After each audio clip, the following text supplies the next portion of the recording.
Hello and welcome. This is Nancy, and I am coming to you live from South Bend, Indiana, and it is Monday. I'm not usually able to be with you on a Monday, but tonight I'm with you because tomorrow night, Tuesday, I had some things that I couldn't change around, and so I moved the podcast to tonight. Anyway, it is Monday, the 6th of July in the year of our Lord 2026. And as always, I'm so happy and honored and privileged to be with you, sharing truth for such a time as this. We just celebrated the 4th of July. We just celebrated the 250th birthday of our country, of this nation, this experiment, as it is called. There's nowhere like it in the world. There's no, I don't know about you, but you know, we grew up here, and it's always been our home. For those of you that, like me, were born here and grew up here, and it's always been our home. It's just been normal. It's our normal. So I never looked at it as unique. I don't know if I was taught that in school. I mean, of course we were taught the history, you know, the founders, the I don't remember hearing a lot about the Constitution, but definitely the Declaration of Independence. But again, it was just normal. It's like I grew up thinking, I was thinking that this is just how it is everywhere. I was a kid, you know, what do we know? We're taught what it is, but we don't really know that it's different from everywhere else, but it is. And sadly, it took until this great awakening for a lot of us to figure that out. And I'm one of them. Not that I didn't always appreciate that people look to the United States as, you know, the American dream. And I knew a lot of people who immigrated to the United States. I was in business with a lot of people who immigrated to the United States, and the way they talked about the United States was so different than the way me or my family or my friends or people I knew or people I worked with that were from this country talked about it.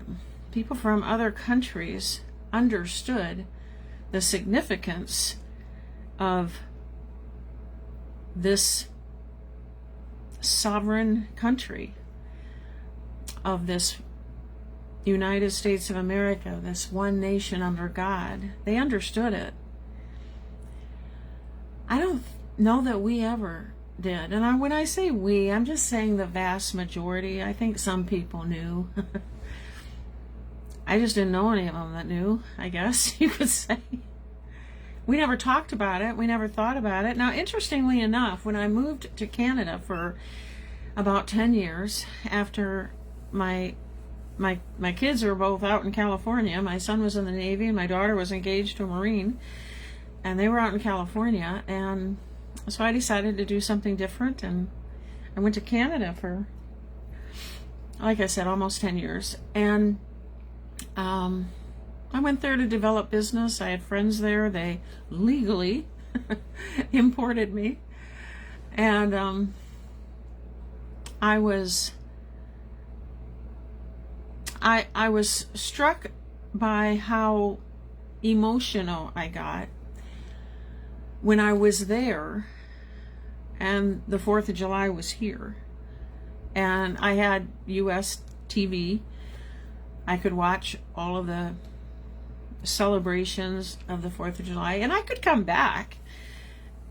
I just don't think I ever did. That business took me back to the States lots of times, but I just don't think I was ever over the 4th of July for whatever reason in the States. And I got emotional when I would hear the patriotic music. And it was so weird for me because I was never emotional when I lived here. when 9/11 happened, that was 2001, and I'd been in Canada for about a year. Of course, I was stunned and just so sad and so traumatized, as everybody was. But I was in another country, and I just feel like I felt removed from it, and I didn't want to be. It was my country that was, well, what we were told, under attack. We really were under attack, just from within. Didn't know that back then. But again, everyone was very emotional during that period of time. I get that. But I was in another country, and I just felt like, I don't know, like, will I ever get to go back? Because remember, the airlines shut down, there was all the new security things, and, I didn't know what was going to happen. And the concern, for me was, will I ever get to go back? And I know that was illogical, but it was a thought I had. But it was when I lived away from the United States, and Canada was so much like, they're in trouble right now. They've got this carny communist, and I feel for our Canadian neighbors to the north. I have many friends in Canada. But it wasn't like that when I lived there. It was basically just like here. Now, there were things going on there that neither the Canadians or me would be aware of, just like there were things going on in this country that I and other Americans were not aware of from within. But it was when I was away from the United States that I learned how deeply connected emotionally I was to the United States of America. And every 4th of July, when I would hear the patriotic music, in fact, I might get tears right now. In fact, I feel them. And you guys that follow me know that I can get pretty emotional. But every 4th of July, I'd hear the patriotic music, and I'd be so sad that I wasn't there. And so, anyway, I bring all this up because only now, in my last 8 years of God calling me to this great awakening and having me learn and gain the knowledge of the truth about all the things that we talk about here on Seeking Truth Always, and have now for over 5 years, but only because of my awakening journey. And I just feel like God is smiling. Jesus is smiling, like she finally gets it, or when I finally got it, how special this nation is, and how absolutely close we came to losing it and not even knowing. How sad is that? And even sadder is there's people still today that have no clue and have no knowledge. And what did God say about knowledge? In Hosea 4:6, for my people will perish for lack of knowledge.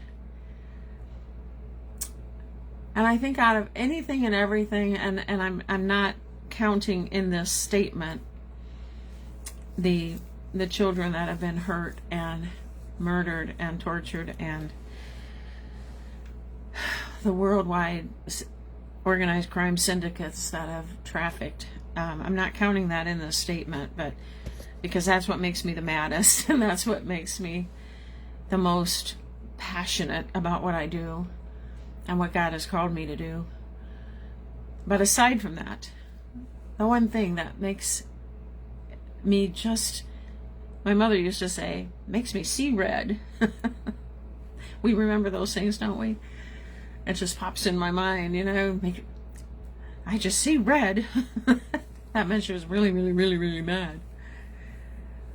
And I guess you could say I see red when people are so indifferent to this nation.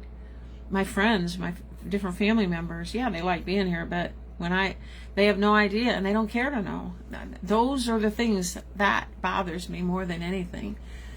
That people are still so ignorant, which means lack of knowledge. And God said, for my people will perish for lack of knowledge. So, it's pretty important. And most of the people in my world are Christians, so they know the scripture too. But when you want to share knowledge with them. So I'm going to talk a little bit more about that in this podcast. I put together another article. This time I'm going to be talking about, specifically with what's going on in this world, are a couple of the SCOTUS decisions from last week and my perspective on them. But I'm also going to be talking about this very subject I just got to in this little intro.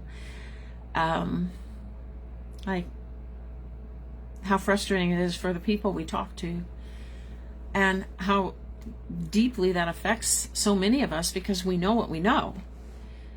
We know what we know, and we want them to know. Not because we're know-it-alls. They need to know that they're not going to be prepared when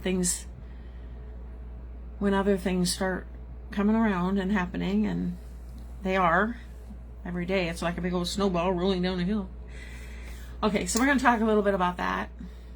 We're going to talk a little bit about President Trump's address to the nation and this 250th birthday party kickoff that was this past weekend, both Rapid City, South Dakota at Mount Rushmore, as well as Washington, D.C. on the Mall, where the birthday party took place, and the U.S. 250th birthday party event is ongoing until, I think, something like, I don't know, the 10th, 12th, 14th of July, something like that. I'm going to share a short video with you guys, and many of you are familiar with the channel that I'll be sharing it from.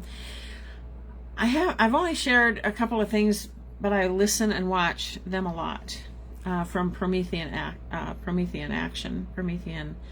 updates that they do, the shorter updates that they do.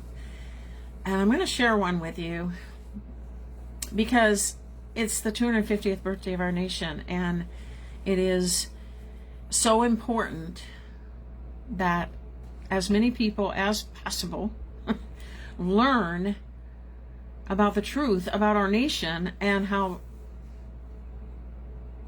this beautiful experiment and system that was developed in this nation was stolen by Britain, and even more importantly, how President Trump is taking it back. And these two women and a man who do these updates, they do these in very easy to understand, simple language, easy language to understand, but explains so well. And because it is our nation's 250th, and because we have come so close to losing it, and because if I knew God didn't already win and nobody was fighting for us that he anointed and appointed, if I didn't know those things, I would say we're still that close to losing it. I know we won't lose it, but that is no reason for us to slumber or get comfortable or get lapsidaisical. Pulling words out of the we can't get lazy. We got in this position in the first place. This nation and nations worldwide got in this position because we collectively got lazy. Someone else can do it. I'm not Politico. I said that. I'm mocking myself. This isn't even Politico. You guys know that follow me.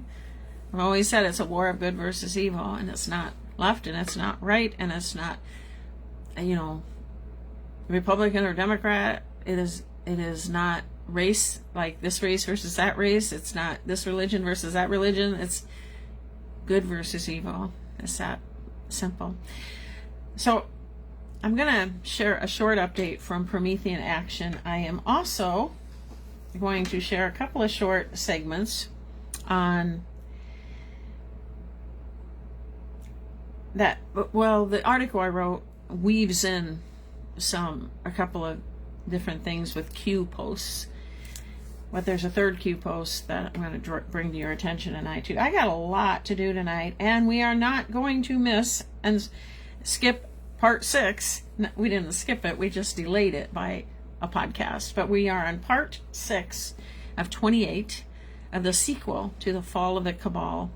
And tonight we'll be talking about Henry Kissinger. We will be talking about the UN and NGOs, and Janet Ossebaard is going to be covering quite a bit about the plan, the ongoing, I'm going to say centuries old plan to reduce the population of this world. And I remember hearing about that for the first time many decades ago. And I heard about it more than once from people that I knew. And I thought they were wacko. Of course I didn't believe it. I couldn't believe it. How could we believe that? We live in the United States of America. It could never happen here. It could never happen here. That's what I used to console myself with. Not only could it happen here, it happened here by people here. Of course, I didn't know that at the time. But, yeah, decades. There were people in my life that were awake. They didn't call it that back then. They called them crazy back then. They call it crazy now, but even more so back then. But at any rate, yeah. So that's going to be covered on the sequel, part 6 of The Fall of the Cabal tonight. We're going to do that as well. So, without further ado, just a couple of housekeeping things. If you would look at the description in this video, and if you are interested in how I got started, and I'll just say it all started with a scripture that God put on my heart about 8 years ago, Luke 8:17. I had to look it up. Everything that's been kept secret, hidden, and in the dark will be revealed and will come to light. And when I looked it up, it meant nothing to me other than the fact, like, it's the word of God, and that means something to me. But I was like, God, what does this mean? What's been kept secret? What's been kept hidden? What are you trying to tell me? And that began my journey. And if I ever refer to it in this podcast, which I do pretty often, I hold my hands up like this. This represents, for me, for you watching, representative of a journey. Every journey has a beginning and an end. And my awakening journey began about 8 years ago. And yours began maybe 8 days ago, or 8 months ago, or 18 years ago. Who knows? But this is like how I visualize it. We're all somewhere in this. You know, if we're going to the grocery store, we start out at home, maybe. And then this is a grocery store. And, you know, we're on this journey to get to the grocery store, and then we get there. Well, this awakening journey was taking a lot longer than a journey to the grocery store. But that's what that means. So if you want to know more about my journey, my awakening journey, how I got started, there's a little video, less than 30 minutes. I think it's about 26 or 28 minutes. It says Introduction to Nancy, and it's in the description of this video, wherever you may be watching it. And if you're on Rumble and you're watching from Rumble right now, I just want to welcome you. Since I started that channel in March of 22, we have over 6,200 followers in Rumble. So thank you to all of you who have followed and connected. A lot of you have connected with me. I mean, not like 6,000 people or anything, but I mean, lots and lots of people have connected with me. Many make comments on the videos. Many like the videos, follow the channel. So thank you to all of you. There is also a link in this video for a YouTube channel, and I started that only about 3 or 4 months ago now, and I believe there's 123 or 124 followers. They're called subscribers there. And if you haven't subscribed there, I'd sure appreciate it if you would, because the reason the Lord put in my spirit to be over there, because I never wanted to be. They censor worse than this one does, Facebook. But the Lord put in my spirit, there's people over there. There's so many asleep people in YouTube. I mean, like, Telegram is full of awake people. X is, I mean, it's got some sleepies over there, but there's a lot of awake people on X. All the people, pretty much all of them on True Social, are awake. There's a lot of sleepies here in this platform. Rumble, they're mostly all awake. But YouTube, lots of them still. And so the Lord wanted me to go over there, and the only way my videos get out over there and they get out to more people over there is if you guys will subscribe. It's free. Just subscribe and like the videos that are there. Comment on them if you got a minute.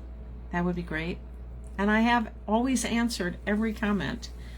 So if you do comment to me, you know that. And if you didn't get an answer for some reason at some point, I never saw the comment. Or I don't think it's possible, but anything's possible. I could have missed it, but I check all the time because it's important to me to be respectful to you guys who take the time to comment. So, all right. So that's the second thing. And the third is there are some links in the description of this video. It's only because some of you have had the ability and the Lord put it on your heart, or you just, you know, had a desire to help this ministry, Seeking Truth Always. It is expensive to do this for over 5 years. One, I have no income coming in. I have Social Security. My husband has Social Security, but he delivers food 7 days a week with Grubhub. And any donations that have been made to Seeking Truth Always have gone 100% to this, to the subscriptions, to the software I have to buy, to the updates I have to pay for, to the tech support I have to pay for, to the equipment. When it wears out, I've got to buy new equipment or upgrade the equipment I have. There is so many expenses to this. And I couldn't still be here if it weren't for all of you who have donated, and some donate monthly, and that is so helpful. I mean, it's all helpful. Don't get me wrong, but it is so helpful monthly because I have monthly expenses. I have monthly subscriptions and monthly obligations in regard to expenses with this ministry. So, yeah, if you are able to help, I appreciate it from the bottom of my heart. And to all who already have and already are, thank you. But the links, safe and secure sites. Many people like to use different platforms for things such as that. My favorite is Give, Send, Go, and that is because they are totally faith-based, donation-based giving site. It's kind of like GoFundMe, but they're not big business. They are they started it to help, and they're still around because people have donated to them, but they don't charge you to give to others through there. They don't charge those that use that platform a fee. So most of the money that you give, more of it gets to the person you give to in Give, Send, Go, because the banks, all these other platforms, besides the bank fees, which Give, Send, Go has too, because it's the bank fees to process the payments. That's every platform has that because all the banks, all the payment processing businesses are a business, and that's how they make money. So anyway, if you do give through Give, Send, Go, like if you give $10 through Give, Send, Go, I'll get 9 of that because $1 goes to the bank. If you give through other platforms, then their fee will come off of that $10 as well.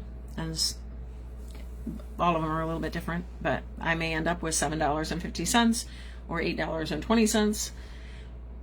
But with Give, Send, Go, it'll be 9 at least out of the $10. So anyway, Just want to throw that out there, and thank you again to all of you who are following in all my different platforms and have made this happen for over 5 years now. You know, it's because of you we're still here together. So thank you. All right, let me say hi to a few people who have come on and left a comment. And for those of you that do not know, I don't know if you're here unless you let me know you're here, because this platform, Fakebook, likes to just be difficult in many areas, including censoring, but this is another one. So I don't know you're here unless you leave a comment, so please do. And look who's first in the house. Looky there from Shreveport, Louisiana. We've got Pam and her son Davis. Welcome, you guys. So good to see you. Thank you for being here and being first in the house. It's good to see you both. And Connie is joining us from Kansas. Welcome, Connie. So glad that you are with us tonight as well. And she says hello from Kansas.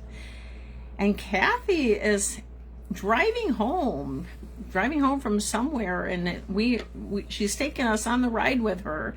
So she says driving home, didn't want to miss show. Well, thank you, Kathy, and I'm so glad to be keeping you company on your drive home. So be careful, don't watch me, watch the road.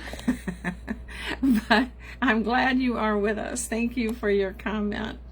And Ramona is joining us from South Bend here in Indiana. And she says, hello, Nancy and everyone. Well, hello and welcome to you as well, Ramona, and good as always to see you.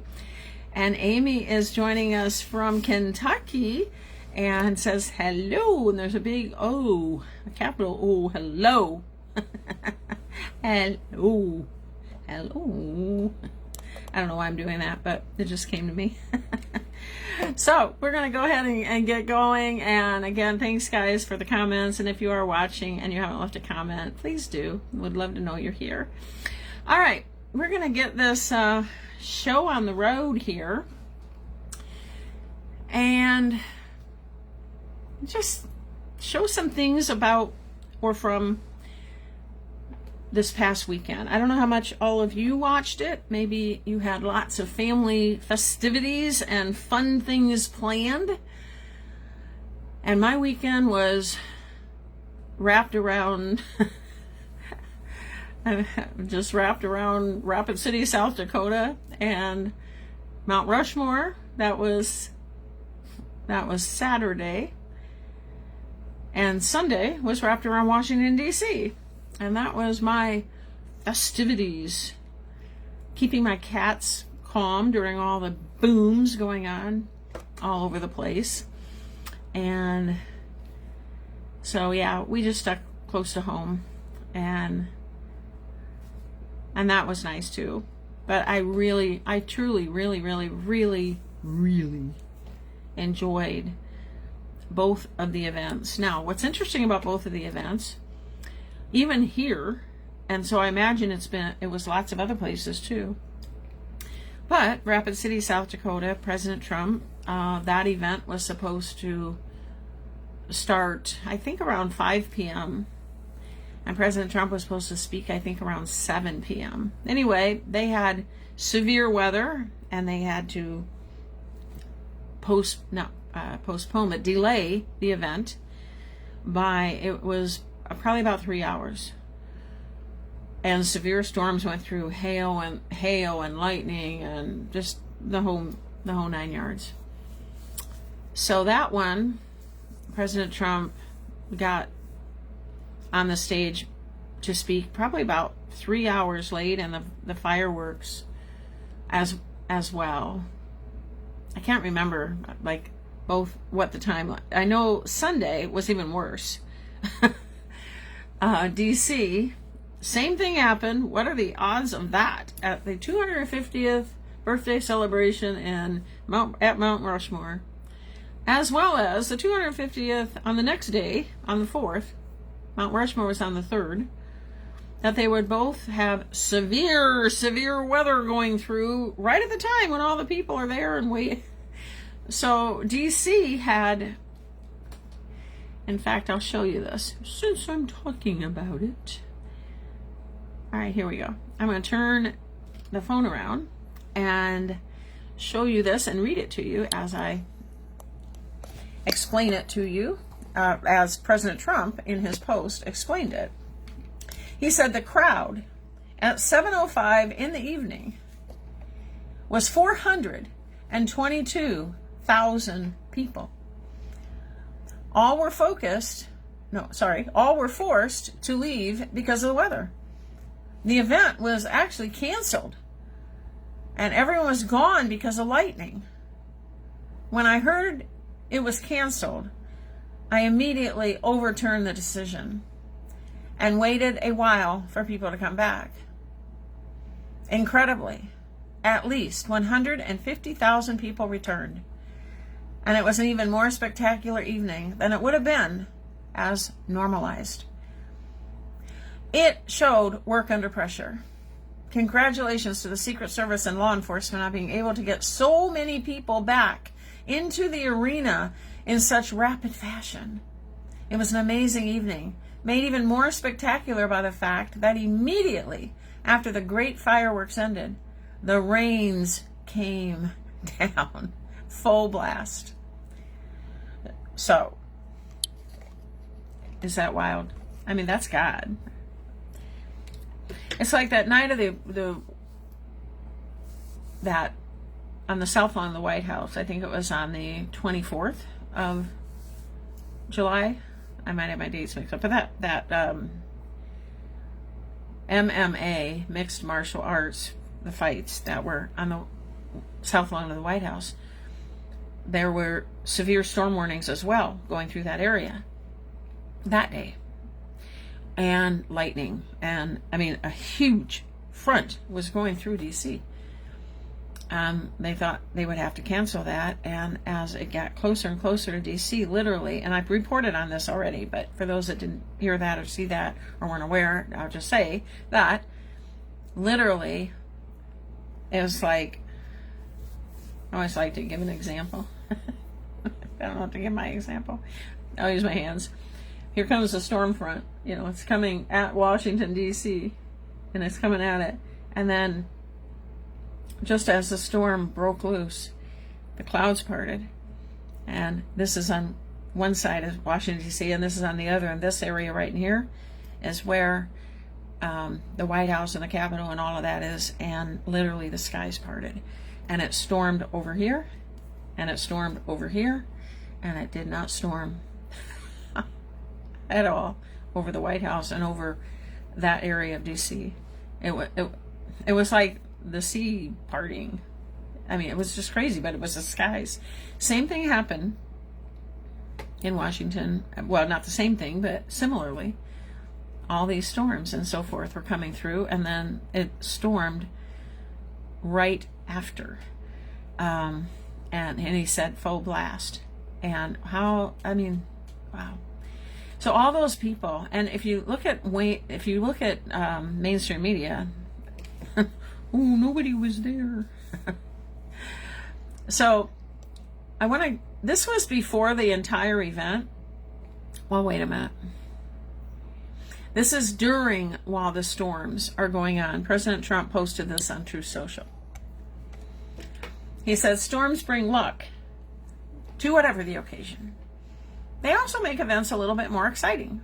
We will wait it out. I don't care if it's 2 o'clock in the morning or in 1 hour from now. It looks like it's going to pass. They always do. I will be there no matter what. But the what usually turns out to be a good thing. It's Saturday night. Let's have some fun. Oh, this was for the one the night before. My apologies. This was for the one about the one at Mount Rushmore. It's Saturday night. Let's have some fun. Even if we are out late tonight. They say 11 o'clock for the speech. Who cares? Remember 2 weeks ago when the big UFC event was at 100% chance of heavy rain all week long and just minutes before the card started? Well, there wasn't a single drop, and the fights turned out to be among the greatest in history, an event for the ages. Our great veterans, especially the old timers, many of whom are there, went through hellfire, and it didn't stop them. It's not going to stop us either. I'm not going to let some rain stop our 250th. I'm leaving the White House soon. God bless America. That's what I voted for. And that's who I voted for. And the same thing was true on Sunday night. And on Sunday night, he came to the podium even later. It was 11. It was after 11 p.m. when President Trump started speaking in D.C. After 11 p.m. Like 11:07, I think it was, or it probably was 11:07 because of the 1 and the 7. That's a number in my head. And then the fireworks. Oh my gosh, the fireworks didn't get started until after midnight, and they went for a full 45 minutes, and they were unbelievable, outstanding. So I've got some things I can share about that as well. But while they were disbanded, while the people had to leave, some of them took cover in some different buildings. And I want to show you this. It's so amazing. It's so amazing. So it says, unfortunately, the weather may have disrupted parts of the Freedom 250 celebration, but we were grateful to open the beautiful USDA building to provide shelter. And then this happened. These incredible patriots spontaneously broke into the national anthem. I love my country, this person said. Listen to this, it's so cool.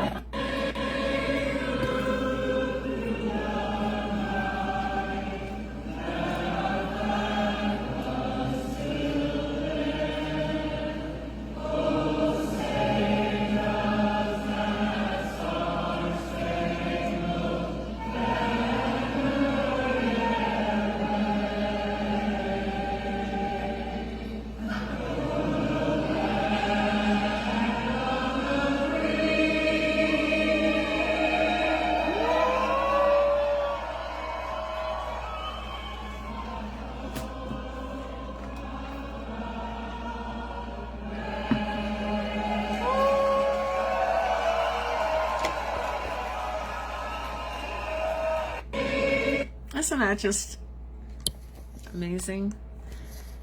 What it took to get us to that point.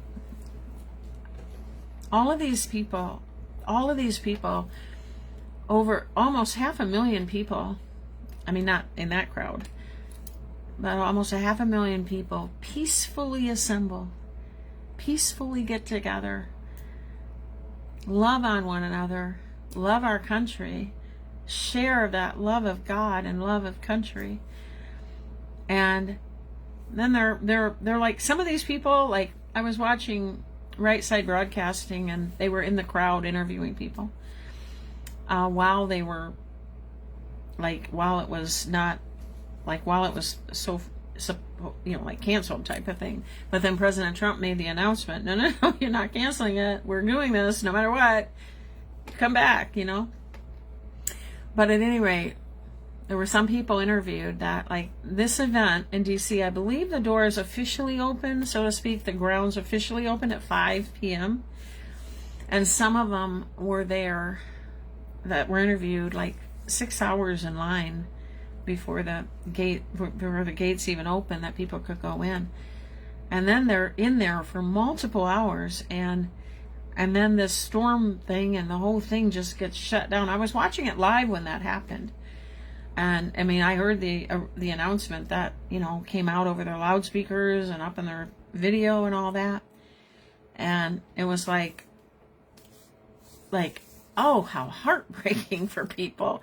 Like, a lot of them flew in, and I was thinking, oh, if they don't do this today, this is before President Trump intervened. But if they don't do this today, a lot of these people are probably flying out in the morning, to go home. And they might, reschedule this for the next day or whatever. But, oh my gosh, and then they're in this crowd and they're singing. They're all, they're packed in so tight. There's so many people there. And there's no trouble. There's no fighting. There's no angst among them. There's no it just tells you all you need to know about where the anger comes from. I mean we know that. But the people out there lying about it, you know, mainstream media and all that. All right, so this is 1 minute and 45 seconds. First I said Donald, I wanted to say President Trump. Then I went to say President Trump, and the word pastor starts coming out of my mouth, which I don't associate him with a pastor. It just, hello. But anyway, he posted this on his Truth Social site, and it's 1 minute and 45 seconds, and I think it doesn't have, I watch a lot of things, I don't think it has music that'll get me, you know, censored here, but if it does, I'll have to mute it. But it's a really cool video that President Trump posted, so let me play this for you. We have faced challenges we expected and others we could never have imagined. We have shared in the heights of victory and the pains of hardship. Through it all, we have seen the beauty of America's soul and the steel in America's spine. Each test has forged new American heroes to remind us who we are and show us what we can be. No people on earth are so fearless or daring or determined as Americans. If there is a mountain, we climb it. If there's a frontier, we cross it. If there's a challenge, we tame it. If there's an opportunity, we seize it. No matter where you've been or where you've come from, this is your time. If you work hard, if you believe in yourself, if you believe in America, then you can dream anything. You can be anything. And together, we can achieve absolutely anything. And we will do it with American heart, American hands, and American grit. Americans fill the world with art and music. They push the bounds of science and discovery. I want our youth to grow up, to achieve great things. We're a people whose heroes live not only in the past, but all around us, defending hope, pride, and defending the American way. The people dreamed this country. The people built this country. And it's the people who are making America great again. Beautiful video that he posted on his Truth Social page about America. Now, one thing that stood out to me, and I think this is the video clip here, but as I listened to him, both speeches, he said the words constitutional republic in referring to our nation. That's huge. When you've been doing this as long as I've been doing this, over 5 years publicly on these podcasts, and knowing that we were being returned to a constitutional republic, a lot of people don't even know we weren't one. But he used those words, constitutional republic. And this is one of the little clips. I believe this one is one of them where he said the constitutional republic. If not, it's still a good clip. But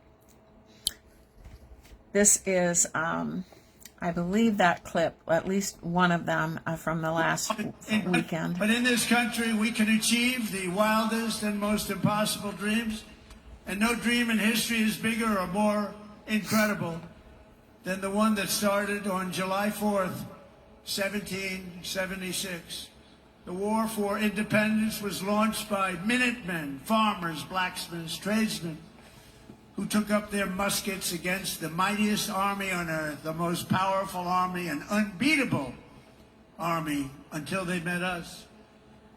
No one made them do it. They fought because they knew that a free people must have a free country. Over 250 years, the world has seen the great empires, vast kingdoms, mighty nations, and terrible tyrants. They came and they went. But after 2.5 centuries, this American republic still stands tall and strong, and we love each other. That's shown tonight. You heard it was over, and what happened? You came back.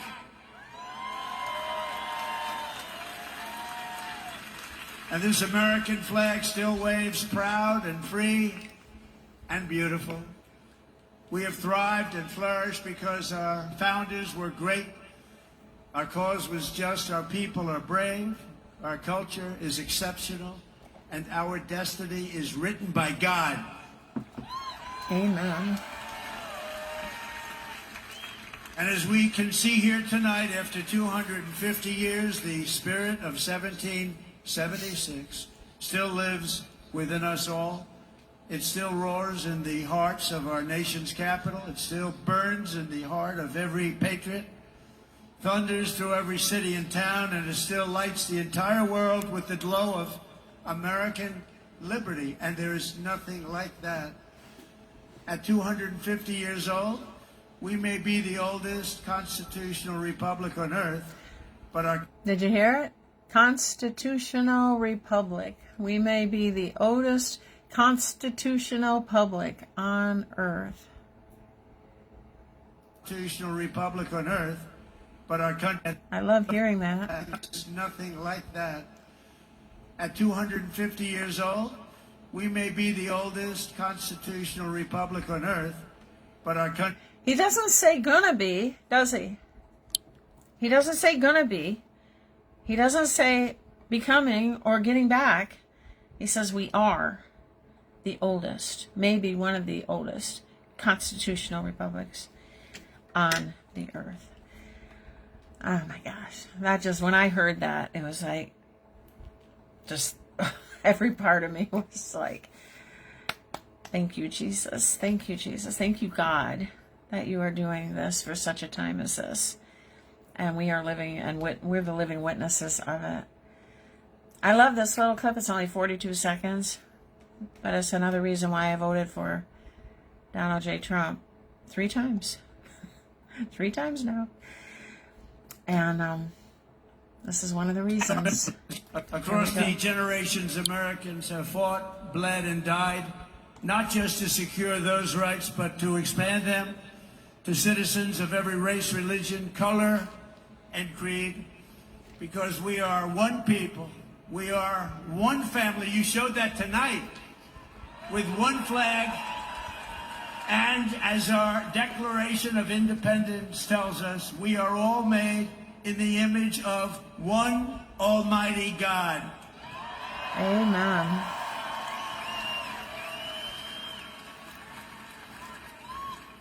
And a communist will never say that. That's for sure. And he hammered that constantly in these 2 speeches about communism. He's been hitting on that for a few weeks now, a lot. And he has been really driving home this point of they won't win, they don't win, they lose. Will never be a communist nation. I don't know if some of you know this, and I don't know when I learned this. I knew it a long time ago, though. I didn't learn it like in the last 8 years.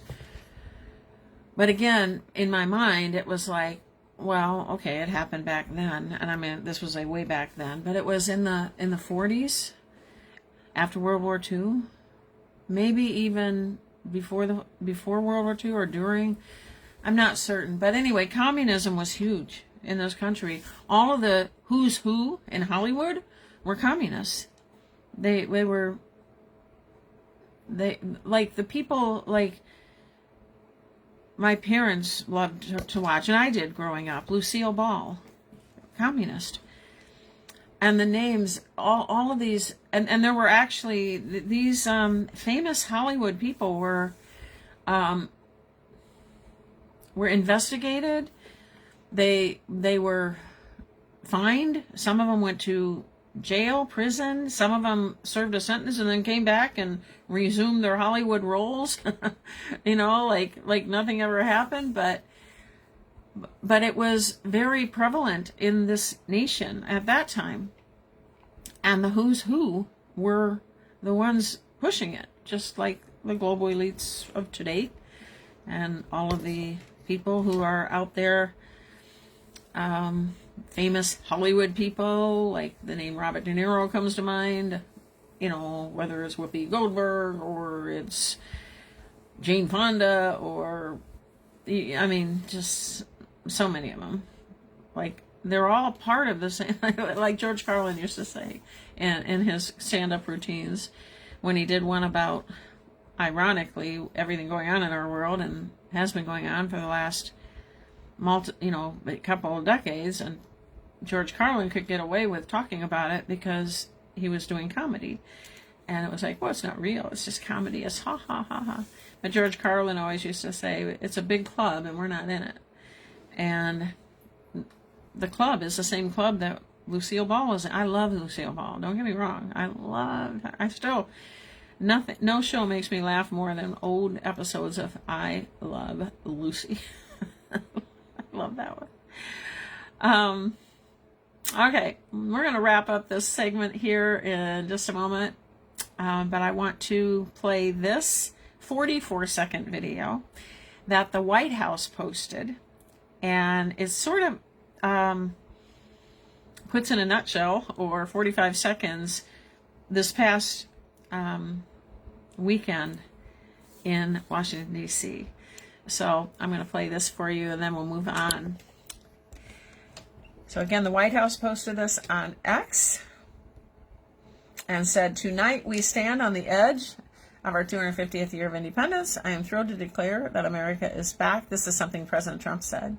But anyway, this is a cool video that the White House had put together. In 1776, our founding fathers met in Philadelphia and changed the world forever with a thing called the Declaration of Independence. Tonight, as we stand on the edge of our 250th year of independence, I am thrilled to declare that America is back. Our country is strong again, our country is wealthy again, and our country is safe again. America is once again a nation of self-respect, dignity, and pride. This is our heritage, this is our history, and this is the destiny of America to be the greatest, most incredible country ever to grace the earth. It's a short video, but I loved how it encapsulated so much of the weekend, the festivities, the celebration for the United States in that little 45-second video. Okay, so moving on, and I sort of have to make I really want you guys to see this about what Promethean action. It's a 17-minute video, though. 17 minutes. All right. So what I'm going to do, because there's other things that I really don't want to not cover tonight. So I'm just going to tell you guys where to find it and give my big whooping recommendation that you watch it if you're not familiar. But this is... her name is Barbara, and in fact, what I'll do is I'll read you, this is in YouTube, that's the channel, Promethean Updates. This update was a couple of days ago on July 4th, easy date to remember, July 4th, and I'm going to read to you what this little paragraph says. And I really recommend you watch it. On America's 250th independence anniversary, I'm sorry, her name is Susan, not Barbara. I don't know why I said Barbara.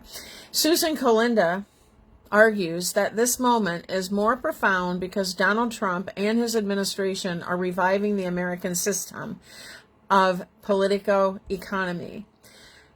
Also, tariffs to promote domestic industry, manufacturing, and internal improvements after it was suppressed following President William Kinley's assassination in 1901.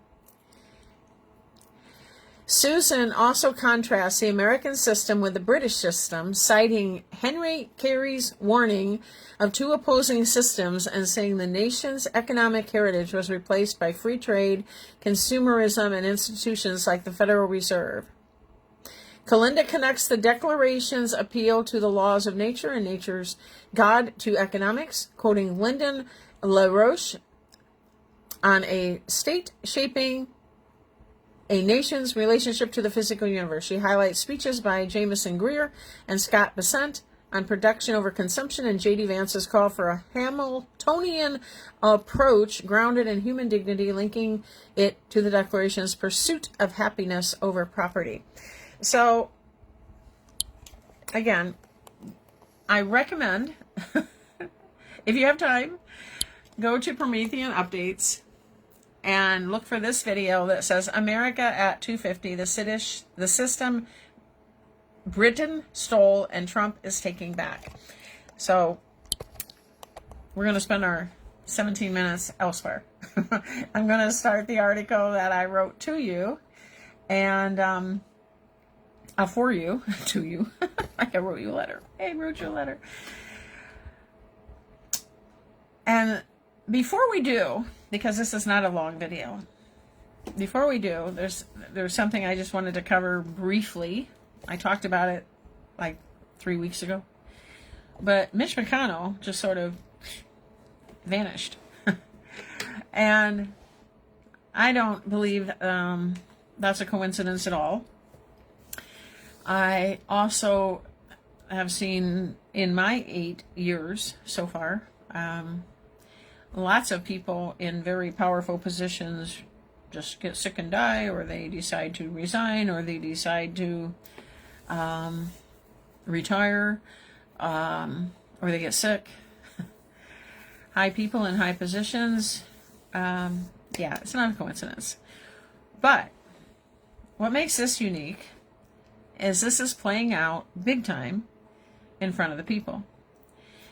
It is even all over mainstream media. Where's Mitch McConnell? Where is he? What's going on?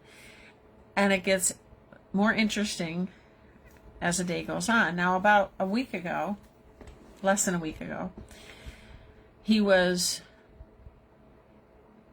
well, it was brought to the attention of mainstream media, and I don't know if that is when it happened or not, but that he had had a stroke or a heart attack or something in his house, and he was like not conscious, and they had taken him to the hospital, and then nobody heard anything. Like John Thune, you know, the holdout, the rhino that won't do anything about the filibuster or the Save America Act.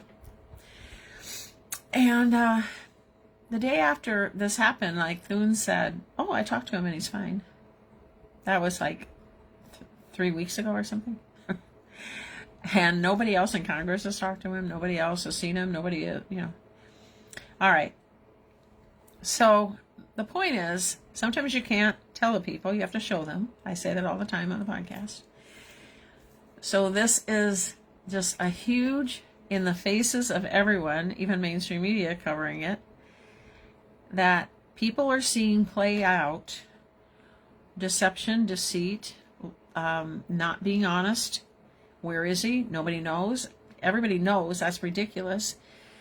There's huge stakes here with his rhino vote if somebody takes his place. And so I'm going to let you, I'm going to share with you a 4-minute update solely about this that that gives all the weird things going on that is like in the faces of all the normies, the liberals. I mean, all of the people who are awake, but all the TDSers too. It's everywhere. Like, what's going on? So sometimes you can't tell the people. You got to show them. So that's what I know this is doing. I mean, between you guys pretty much know where I stand on things like this, but I think he was dealt with long ago. This is not even him, not the real him.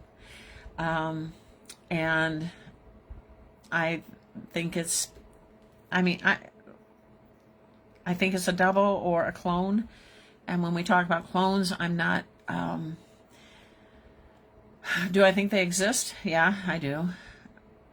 Do I think that some people have been them? Well, I think it's possible because I believe they're out there. So Am I comfortable with the conversation of clones, and do I understand it all? And have we ever been told the truth about them? No. But I think it could be, because he had a lot of freeze-ups. He had a lot of situations where he'd be talking to people, just like, if you remember the Biden too, like, he'd be like talking and then be like,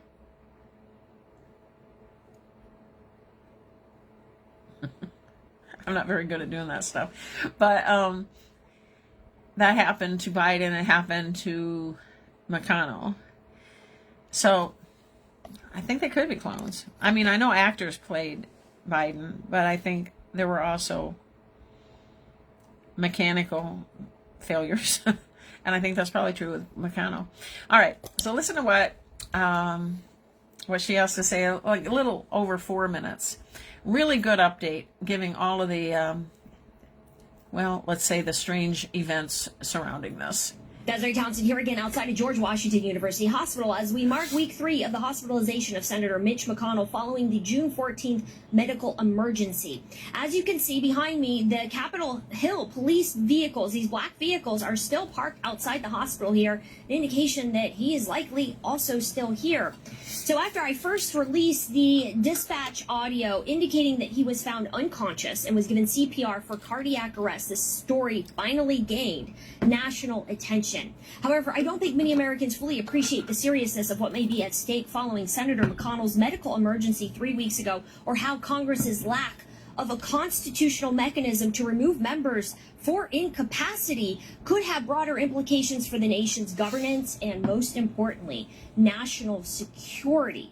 This incredibly odd story also involves Senate Majority Leader John Thune, who stated to Politico that he had spoken with McConnell the day after his hospitalization and that he, quote, sounded good, end quote. Now, this statement threw off the press for nearly 2 weeks, placating the public until I released the EMS dispatch audio showing the seriousness of this medical emergency. Now, given that Senator McConnell is still here in the hospital 3 weeks later, and as far as I know, he has not spoken with any other members of Congress, now puts this initial remark by Leader Thune into question. And look, he could have just been attempting to give Senator McConnell his privacy, but the better response could have been, I have not heard anything, or I don't know. And this story gets even odder after I reported a couple days ago of a press release documenting that McConnell's wife, Elaine Chao, met with the vice president of China 3 days after his hospitalization.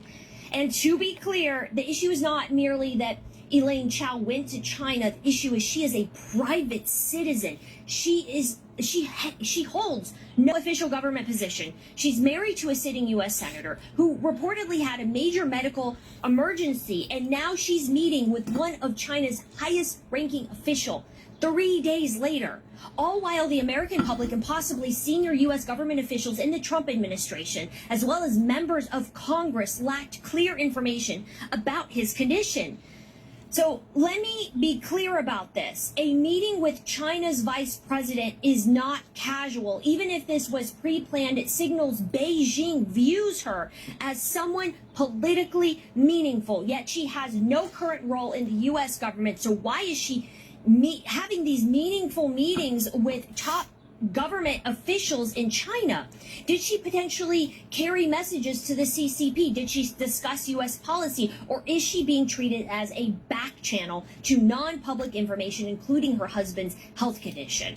Now, what I'm about to tell you next is incredibly important for all of you to understand. Like every sitting member of Congress, Senator McConnell has access to highly classified closed-door intelligence briefings on matters impacting U.S. national security. Those briefings can include topics such as military operations involving Iran, as well as classified discussions related to defense appropriations, an area of particular significance given that McConnell's role as a chair on the Senate Appropriations Committee.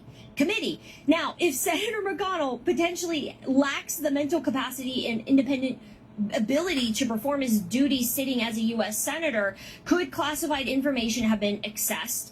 discussed or even recorded by individuals hypothetically operating his office behind the scenes. More broadly, what safeguards exist to protect classified information when a member of Congress is no longer capable of independently carrying out the office responsibilities? Lastly, what information, if any, did Elaine Chao carry with her to meet with the Vice President of the People's Republic of China, Han Zheng, on June 17, 2026, 3 days after her husband, Mitch McConnell, reportedly went into cardiac arrest? Yeah, so, like, how many of you, if your spouse went into cardiac arrest, would just leave the country?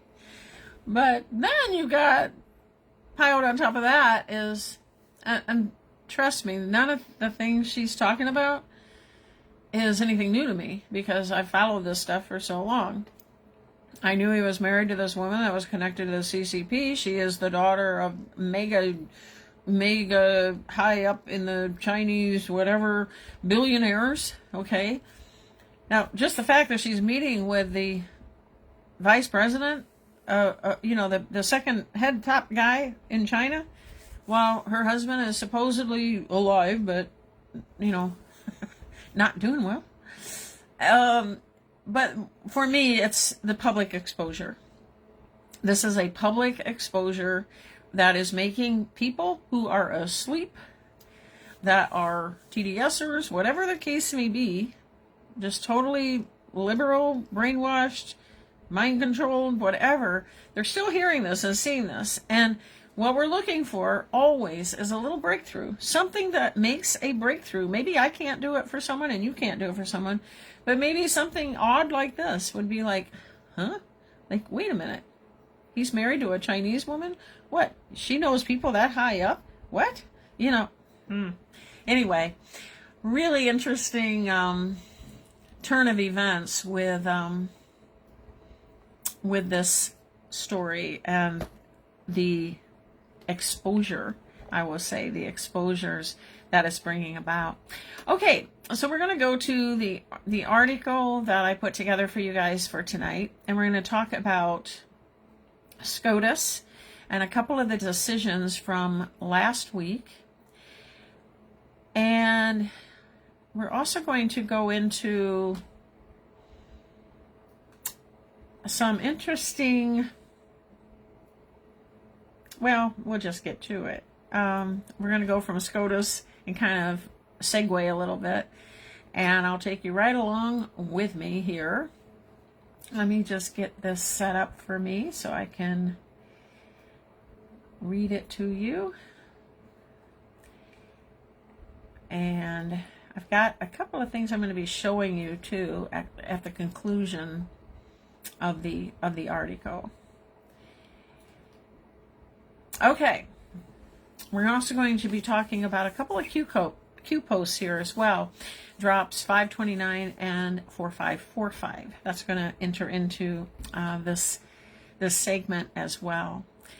So it begins like this. Lately, the information ecosystem has been absolutely flooded with digital information meant to mislead and confuse, with legal manifestos attempting to convince us that a 19th century postal treaty means that the government doesn't exist.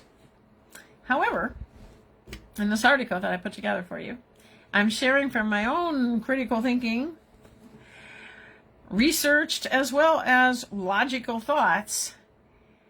I'm going to bypass all the nonsense and look at the real world, high stakes drama happening before our very eyes.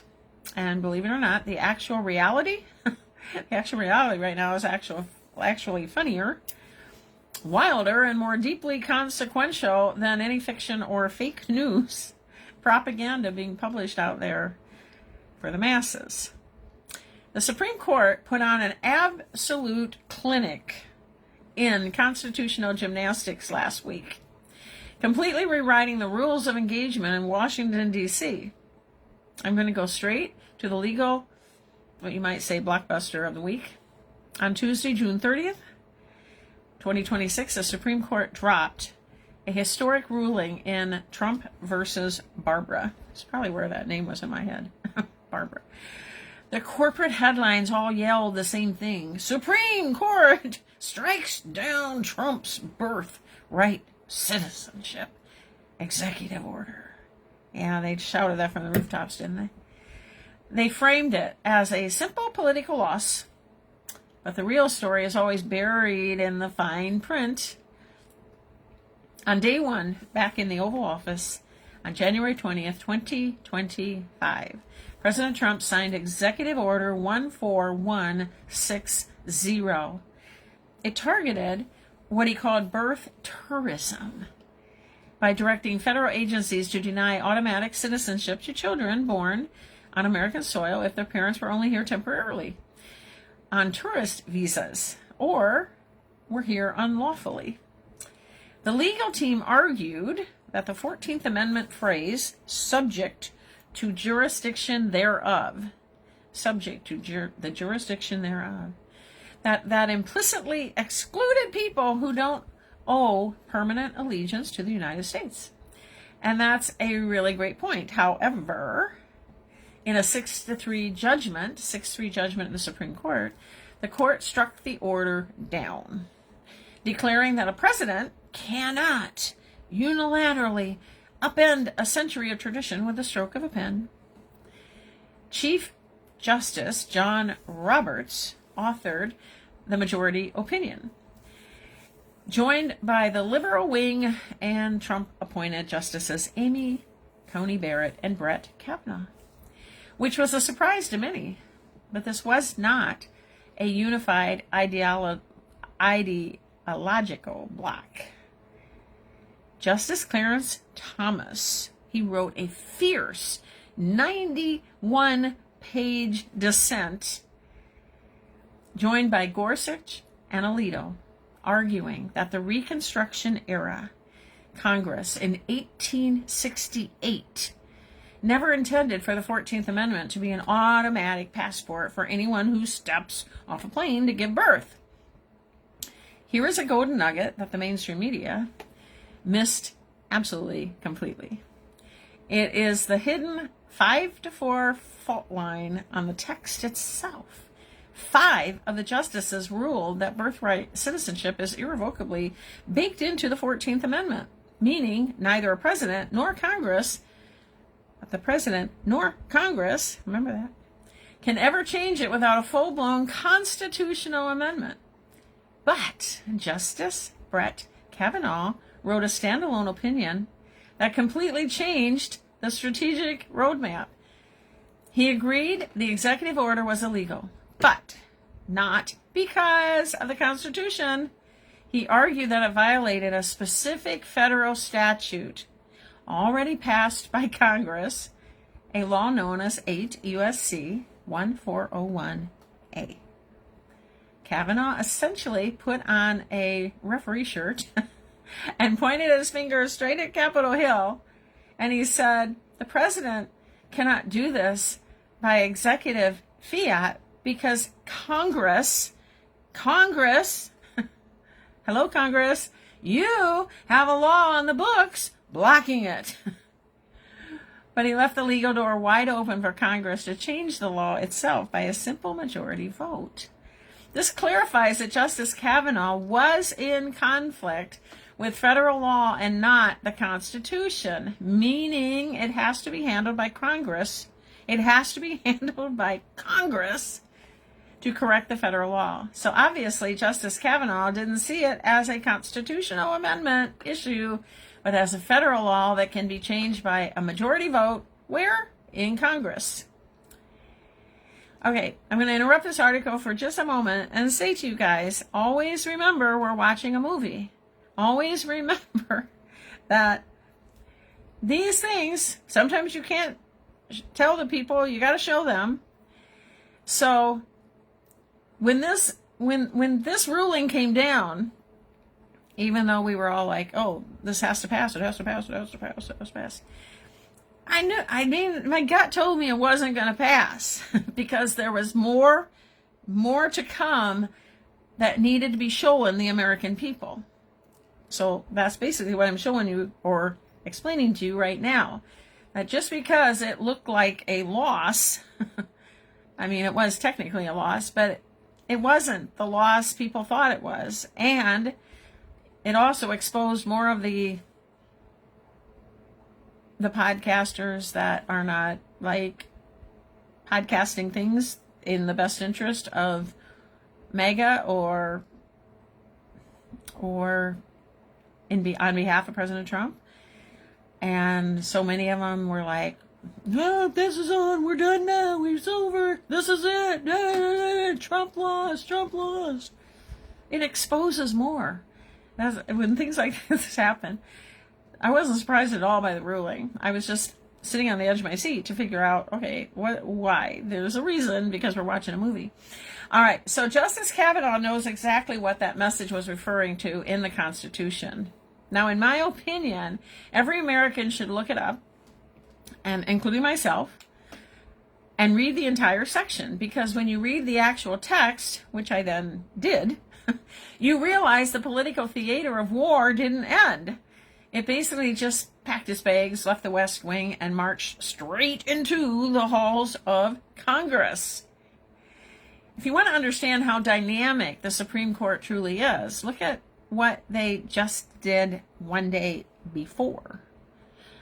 On Monday, June 29th, with Trump versus Slaughter, they made a ruling that completely flipped the script on executive authority. That's presidential authority. They flipped the script. For nearly 90 years, federal independent agencies like the Federal Trade Commission have operated like independent islands of power.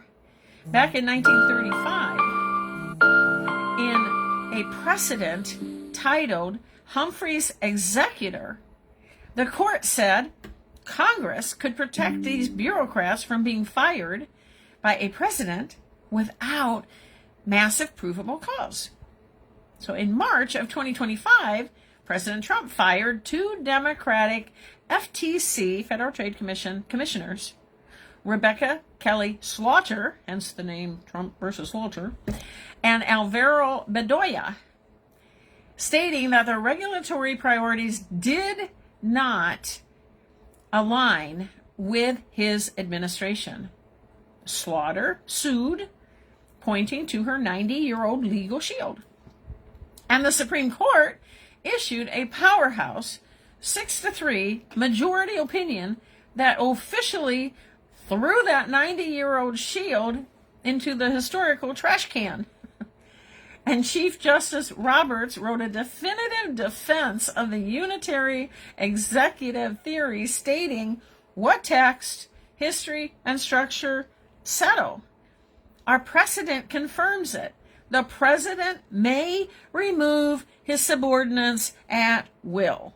Like, what? What stands out here is the incredible contrast. Think about this. On Monday, the court literally handed the president a legal sledgehammer to fire independent agency heads at will. And on Tuesday, they told him, you can clean your executive house, but you cannot rewrite immigration law. It's like, it's just the contrast is crazy. But this balance of power conversation, it goes even deeper. This ruling acts as a signal of a massive shift for accountability. Remember, we're in the exposure phase, in the disclosure phase. This ruling acts as a signal of a massive shift for accountability in Washington. And it means that former presidents, including who? Obama, no longer hold a shadow shield over the administrative state that they left behind. For years, there's been this lingering question about what an ex-president thinks his job still is, and how much influence remains insulated within federal agencies like the Securities Exchange Commission. But by ruling that the sitting executive has total control over these positions, the Supreme Court just cleared out the cobwebs of all that confusion. Shifting political alignment happens at the ballot box, and no past administration gets to leave behind a permanent unfireable shield to run shadow policy from the sidelines, paid for by the USA or taxpayers. The buck stops with the person the American public legally elected. When a major ruling drops, I love watching how common sense Americans apply high-minded legal philosophy to the practical, hilarious realities of everyday life. Once Justice Kavanaugh suggested that Congress could step in and redefine immigration statutes, different opinions online turned into a legislative brainstorming session. One person wrote that I found, they said, all they need to do is define subject to the jurisdiction thereof within the law, and that sticking point in the amendment goes away. Another asked, so how do we fix birth tourism? Require at least one parent to be a citizen, or both? Or just add to the law a phrase stating that tourists or people temporarily working in the USA who give birth do not automatically make the child a citizen? And that, by the way, is a very good suggestion. And another person dropped the ultimate historical fact that modern even law professors forget about when this person said, remember, Indians not taxed? Remember, Indians not taxed? We're not citizens. Indians not taxed. So Indians were not taxed. They were not citizens until Congress passed a law. The 14th Amendment was not changed. So pass a similar law redefining subject to the jurisdiction thereof. Now this comment is referring to, if you're not familiar with it, the Indian Citizenship Act of 1924. See how long this goes back? When the 14th Amendment was ratified in 1868, Native Americans living on sovereign tribal lands were explicitly excluded under the phrase, excluding Indians not taxed. Congress did not pass a massive constitutional amendment to fix it in 1924. They simply passed a regular federal law clarifying the jurisdiction. That last point proves that Congress has a historical track record of defining exactly who falls under the umbrella. It's now time, actually far over time, for Congress to do their job. Now, again, this is exposure. You and I, we're not in on all this stuff. Most of the American people don't even realize half of this stuff. But some do. And it's being exposed. And it's being disclosed. Disclosure and exposure. So Congress, they're being called on the carpet. And people, not all people, but a lot of people are now again, sometimes you can't tell the people, you got to show them. So we need clarity because birth tourism has become a huge and massive commercialized industry. Right now, agencies in other countries are actively running advertisements, literally running ads and targeting pregnant women, offering them packages. What they offer is money, medical care, and American citizenship as a carrot to get them to fly over and give birth in the United States. This is going on in many different countries.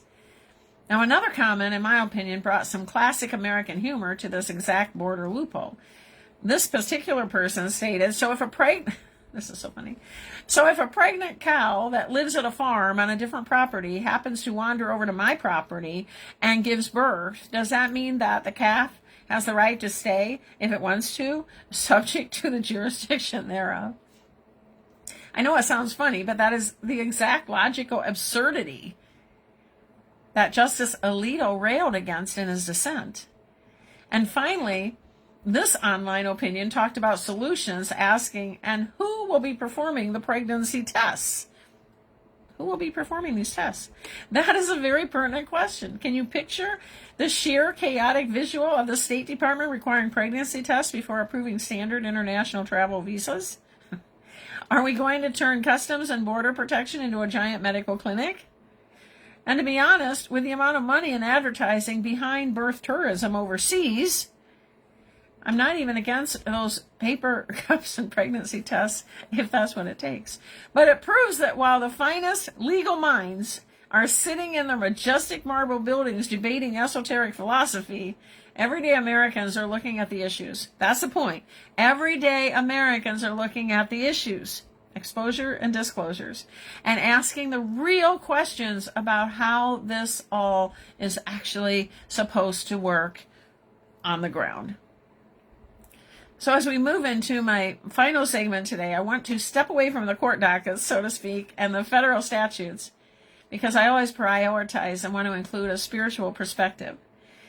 If we only talk about who want to vote in Washington and we miss the larger picture of what is happening to us spiritually as a whole, we just can't do that, and I won't do that. So lately, the messages I get have been inundated by well-meaning, exhausted, and weary people who are carrying a heavy burden. We're all carrying a heavy burden right now, all of us.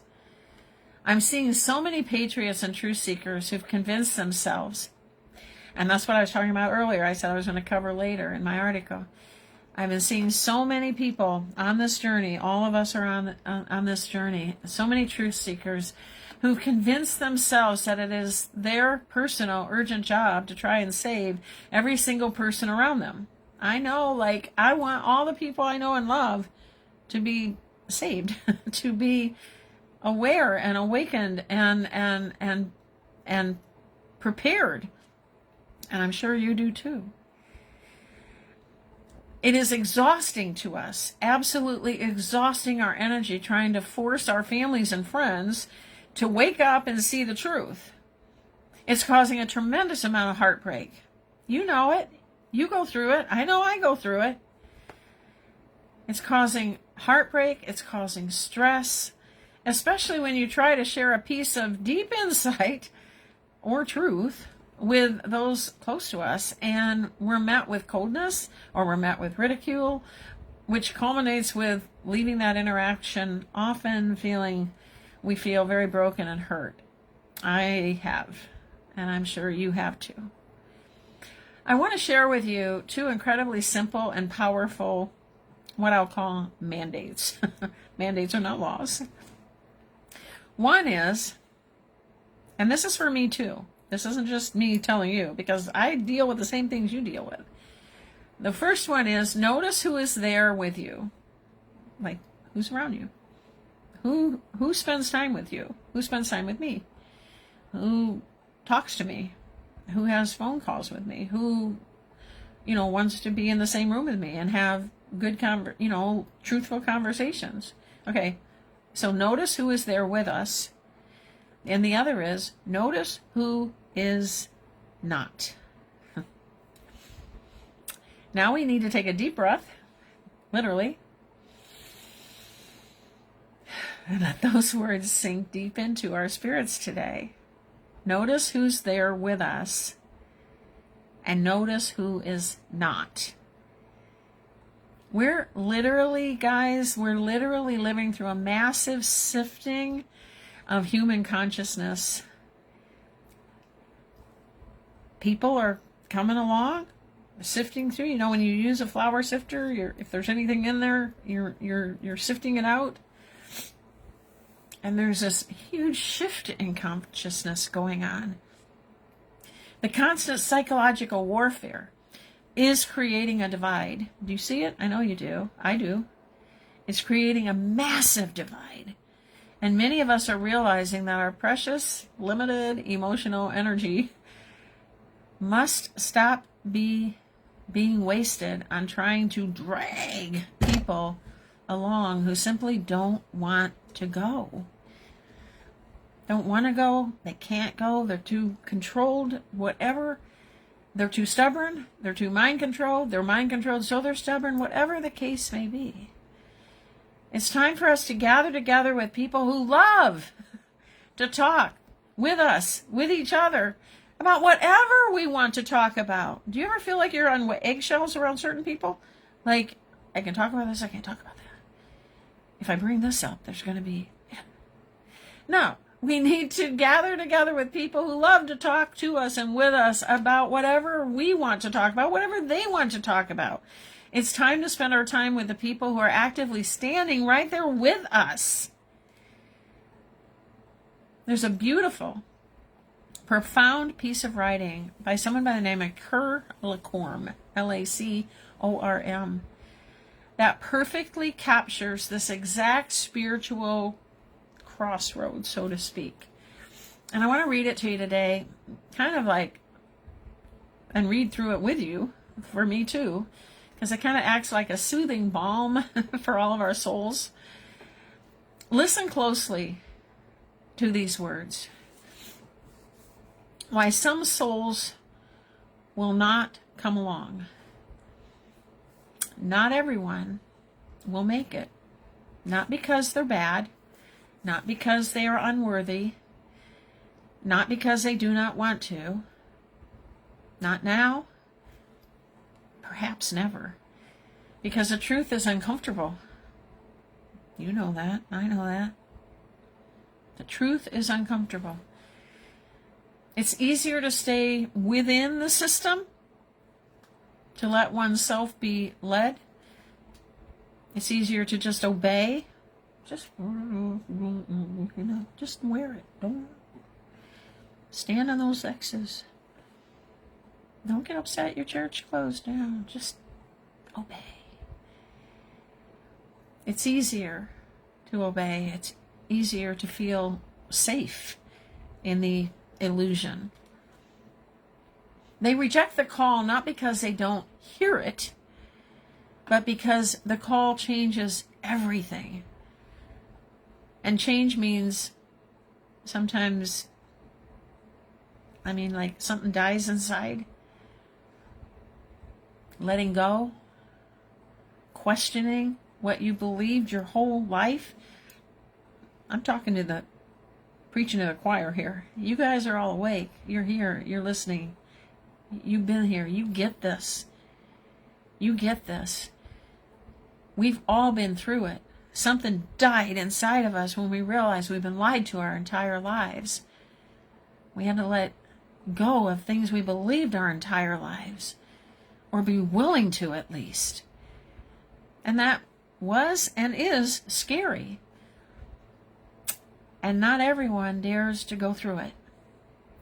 That's why we can't force anyone to come along. We cannot save anyone who loves those chains.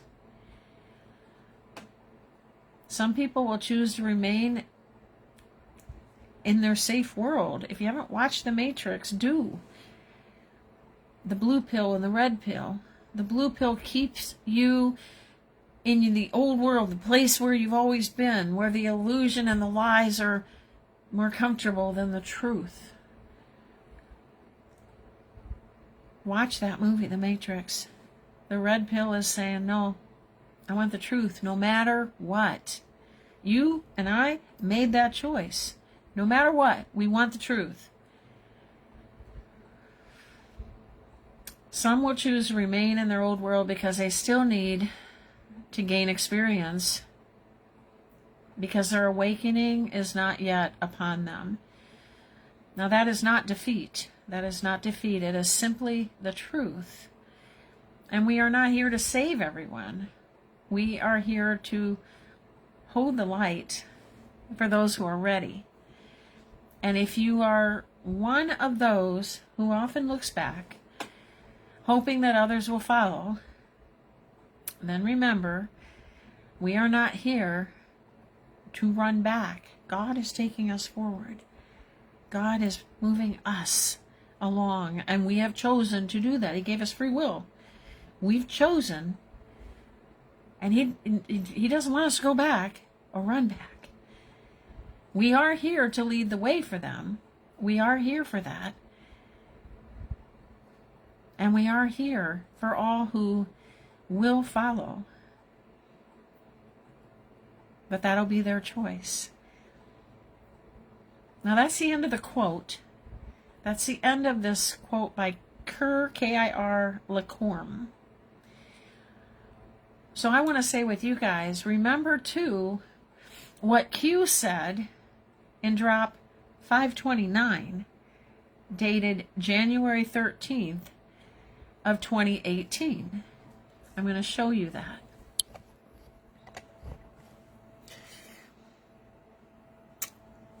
Drop 529, January 13th, 2018. The post says, be ready. Mainstream media coming, big way, we see all, we hear all. Fight, fight, fight. Conspiracy, push coming. Mainstream media lost control. Democrats lost the slave grip. Democrats lost the center voters. Libs are the minority. Mainstream media projects as a big moment. Fake news. And here it is. 4 to 6% will be lost forever. Hello, George. Sign Q. 4 to 6% will be lost forever. I don't like to think about that, and I know you don't like to think about that. And Q's been pretty spot on. If you take 4 to 6% of 8 billion people, I'm not going to do that math right now in my head. Don't know that I could. But it's a lot of people. But 4 to 6%, 4-6%, when you think about where we've been and where we're at, that's not very many. One is too many. Just like in Scripture, 1 sheep out of the 100 is too many. But the bottom line is we all need to let go of the burden of trying to save people who love their chains.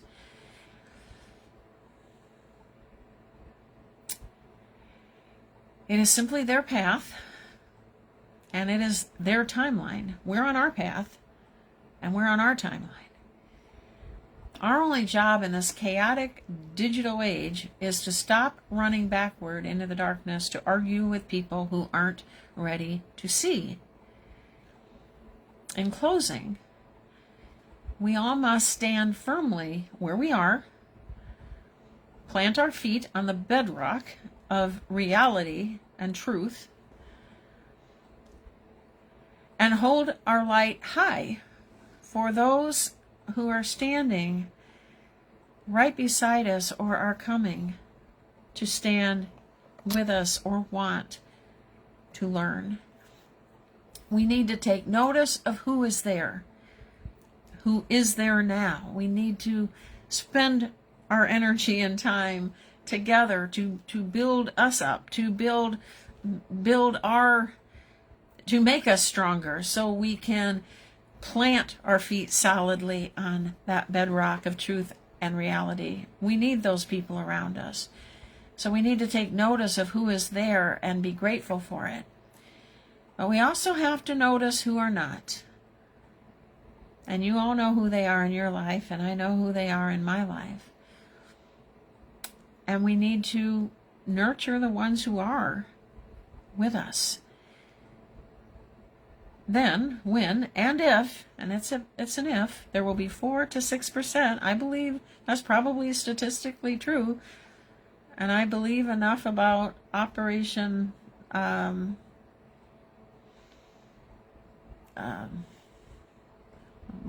going back in time, knowing what happened, past proves present. The name of the operation is like not in my head right this second. But at any rate, I believe it's true. I believe there are ways to see, and I've shared them on this podcast, ways for the good and the bad to have been able to look ahead. And we're all in the good now. The bad is done as far as where God is in this war of good versus evil. But when and if those who are not with us now do have breakthrough and do make the choice to learn and become aware of all the truth that God has promised in His Word to reveal and bring to light, we will be there for them and with them every step of the way.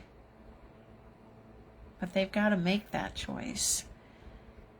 And that promise that God made is the same promise God gave me 8 years ago in Luke 8:17. But it is also in Matthew and Mark. God is revealing everything for such a time as this. because he said he would. He promised he would. Matthew 10:26, therefore do not fear them, for there is nothing covered that will not be revealed, and hidden that will not be known. Mark 4, verse 22, for everything that is hidden will eventually be brought into the open, and every secret will be brought to light. And Luke 17, that the Lord gave me 8 years ago. There is nothing hidden that won't be revealed, and there is nothing secret that won't become known and come to light. God is revealing everything, whether these people in our lives are with us or not, whether they are next to us or choose to ignore us and choose to ignore everything. The awakening is here. The great awakening is happening. God is doing what he promised he would do, and he's revealing everything, whether people want to know it or not. And we'll be here when and if they ever do decide to make that decision. Okay, so that concludes that article. I want to read another Q post to you guys. It's not one that gets talked about a lot,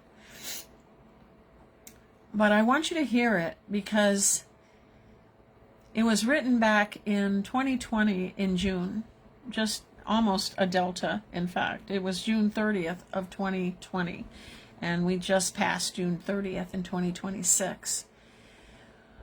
But I want to read this to you. In fact, I'll let you read it as I read it. And again, it is drop 4545, and it is written and published on June 30th of 2020. It tells where we've been and where we're going, and again, how does Q know? And it's Operation Looking Glass. It just came to me. Operation Looking Glass. Okay. Humanity is good, but when we let our guard down, we allow darkness to infiltrate and destroy. Like past battles fought, we now face our greatest battle at present, a battle to save our republic, our way of life, and what we decide, each of us, now will decide our future.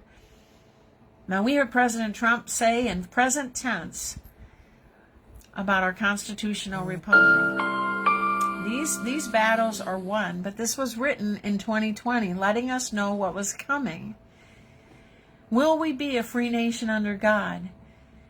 This was in 2020. Or will we cede our freedom, rights, and liberty to the enemy? We all have a choice to make, and that goes back to the article I just completed. We all have that choice to make. Evil, which is darkness, has never been so exposed to light. They can no longer hide in the shadows. Who can't? The evildoers, all of them. Call them the cabal, call them the Syrian mafia, call them the CCP, call them the deep state, call them the swamp. They can no longer hide in the shadows.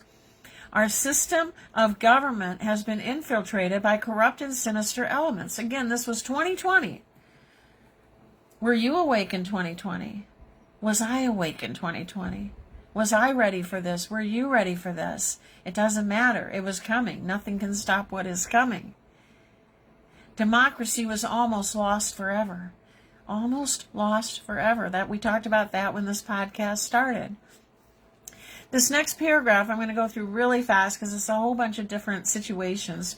Think Hillary Rodham Clinton and her install, what she was supposed to get, the second 8 year of the 16-year plan. The 2+ Supreme Court justices that were corrupt, the 200+ judges that were corrupt, the rogue elements expanded inside the DOJ, the FBI, the CIA, the NSA, the White House, the state. All of that was happening. This was written in June 30th of 2020. All of this was new to so many of us in 2020. They wanted to remove the Second Amendment and have open borders. America for sale. China, Russia, Iran, Syria, ISIS, and all the Q expansion surveillance of domestic citizens to modify and change voter rules and regulations and allow illegals plus ballot harvesting with the Supreme Court backed liberal socials opinions. sell off of the military to the highest bidder, to fight internal long-standing wars. All of this is what we were fighting, and in 2020, we didn't know it. So many of us didn't know it. Their thirst, whose thirst? The evildoers, the deep state, the swamp, whatever you want to call them, their thirst for a one world order, which is the destruction of national sovereignty, serves to obtain control over America and her allies. Think the European Union. By diluting your vote to oblivion, that's what they've been doing before 2020, but absolutely since, by diluting your vote to oblivion and installing a new world ruling party. Do you see, guys, what I'm reading to you? All of this, they knew. Q knew. The military knew. This military intelligence operation knew all of this was coming, and all of this that was happening, all of this that was going on. Most of us, me included, in 2020 in June, I was starting to wake up, but I didn't know any of this. I didn't know it went so deep. I didn't know it was all inside jobs and treason and traitors. I didn't know it. But this was written again and published in June 30th of 2020. See how long they've known this? We've now got the privilege and the opportunity and have lived through it. We know that that's spot on. But in 2020, we didn't. We didn't. But they did. This is an ongoing military intelligence operation that has been going on for years. For years, since Kennedy was assassinated. And this was like 2020 was the first, all of this coming out. How many of us even knew about Q in 2020? I mean, people who are awake, who are listening to me and are under the sound of my voice right now. So many didn't. The start of this concept began with organizations such as the World Health Organization, which we now know about the WHO, the World Trade Organization, United Nations. We know about all these now. ICC and NATO. We know about all this. President Trump constantly has called out all of these, and we know it. We've lived through it. All of these were meant to weaken the United States. Also, the formation of the European Union through the threat or the con of the close proximity attack. An attack on one is an attack on all. The sales pitch to the general public, which was fear control, fear regarding the EU, fear regarding immigration, currency, overall control.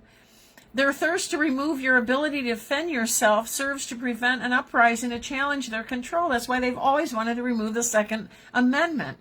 There is a fundamental reason why our enemies dare not attack or invade our borders. Because we have armed citizenry. If we didn't have our guns still, we'd be in camps today. If America falls, so does the world. If America falls, darkness will soon follow. Only when we stand together, only when we are united, can we defeat this highly entrenched dark enemy. Okay, so what did we just see this past weekend? We just saw, and I showed you pictures of all those people in that big space waiting for President Trump to come and singing our Star-Spangled Banner. They were united. They were together. They were one. And all of those people, those 477,000 people, almost 500,000 people, came together in peace, came together in love, came together in unity, came together just as this post said in 2020 while they were burning down our cities. That's when this post came out, when they were burning down police precincts in Minneapolis, when they were toppling our statues and our history in our country. That's when this post came out. That's when Q wrote this to let us know what we were up against. Only when we stand together, we're there now, we're standing together. Only when we are united can we defeat this highly entrenched dark enemy. Their control and power relies heavily on an uneducated population. That goes back to what I said earlier, Hosea 4:6. For my people will perish for lack of knowledge. What Q said here.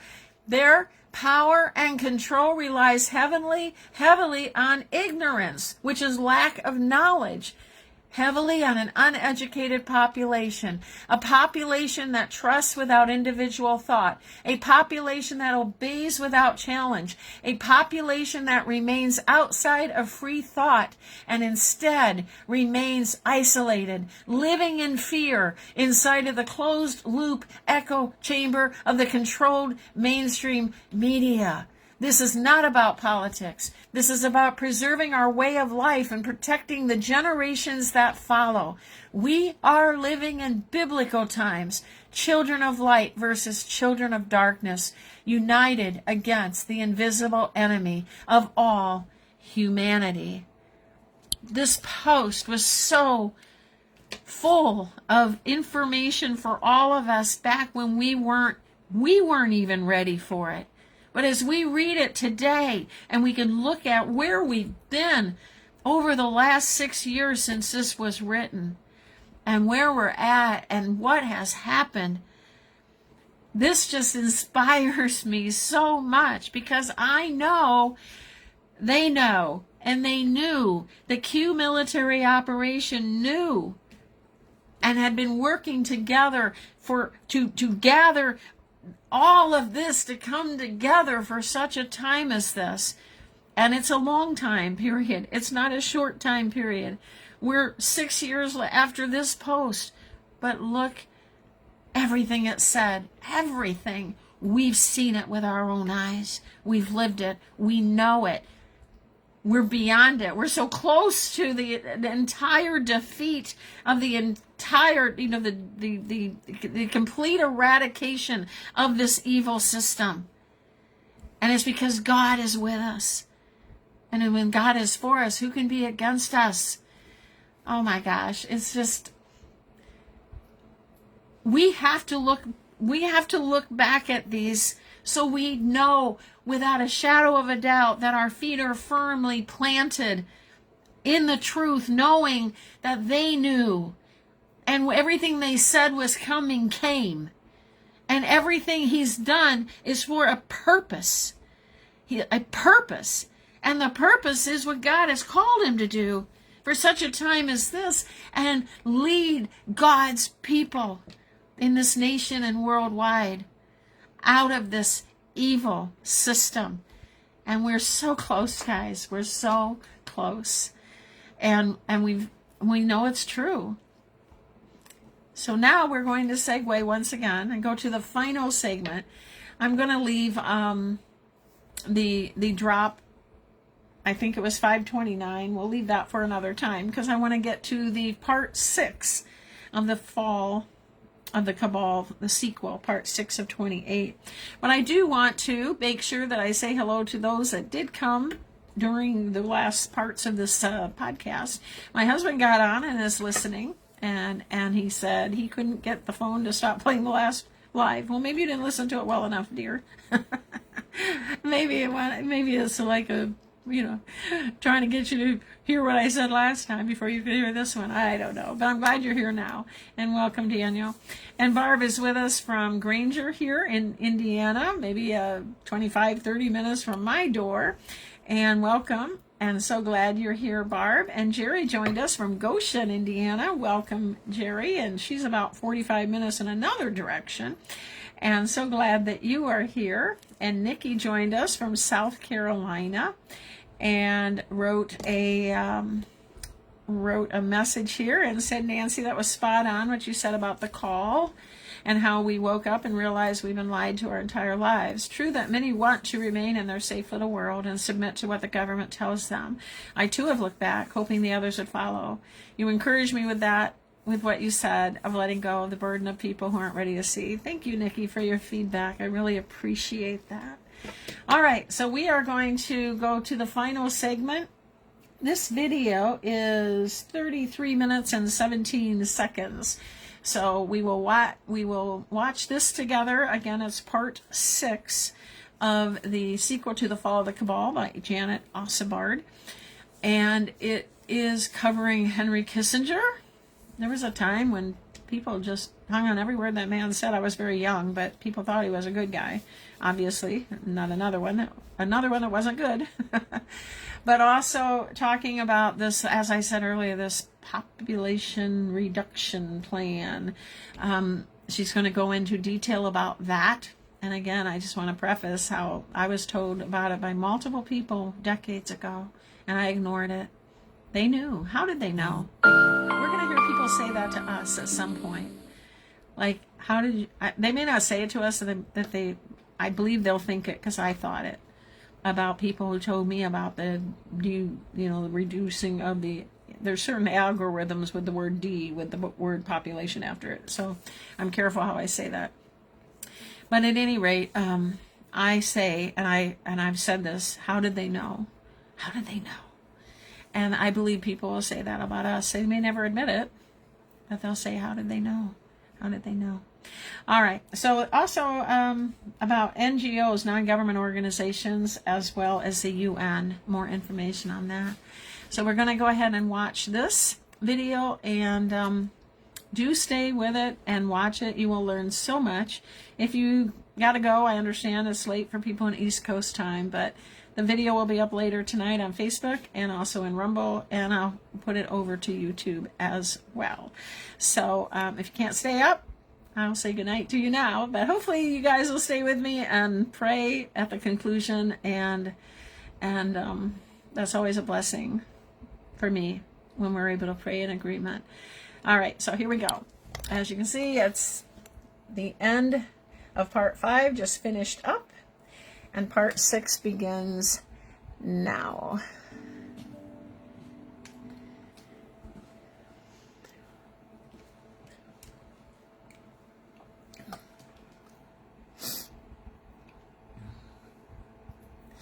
From medieval secret societies to modern times, the cabal worked for centuries on their vengeful plan to obtain world dominance. Every layer of society was infiltrated. The cabal's main engine, the UN, was pushed forward by hypnotic repetition. Sustainability, nonprofit, and philanthropy were now used to hide crime, money laundering, fraud, and corruption.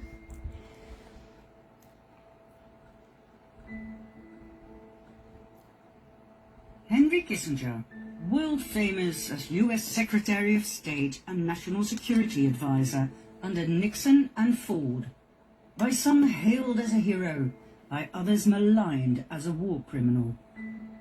Kissinger wrote a top-secret report in 1973 called National Security Study Memorandum, or NSSM 200, also called the Kissinger Report. It talks about the planet's resources, all right. Henry Kissinger came up with a marvelous plan to consolidate a smooth flow of valuable resources from various countries across the world to the US. According to Kissinger, taking other countries' resources was easy as long as countries were stable. Unstable countries were difficult to access. So the question he posed was, how do we stabilize less developed countries? Because for some reason, the planet's most valuable resources, such as oil, natural gas, gold, and minerals, were all in less developed countries. In his infamous report, he wrote, "Wherever a lessening of population pressures through reduced birth rates can increase the prospects for such stability, population policy becomes relevant to resource supplies and to the economic interest of the United States." Fancy words to say that in order to create stability, one needs population policy. What does that mean? Legalizing abortion, giving families money if they use contraception, if they accept sterilization and/or abortion. And if that isn't sufficient, population policy means forced birth control, forced sterilization, and forced abortions. Furthermore, Kissinger advised withholding aid, disaster aid, and food aid if a less developed country refused to implement the US population control programs.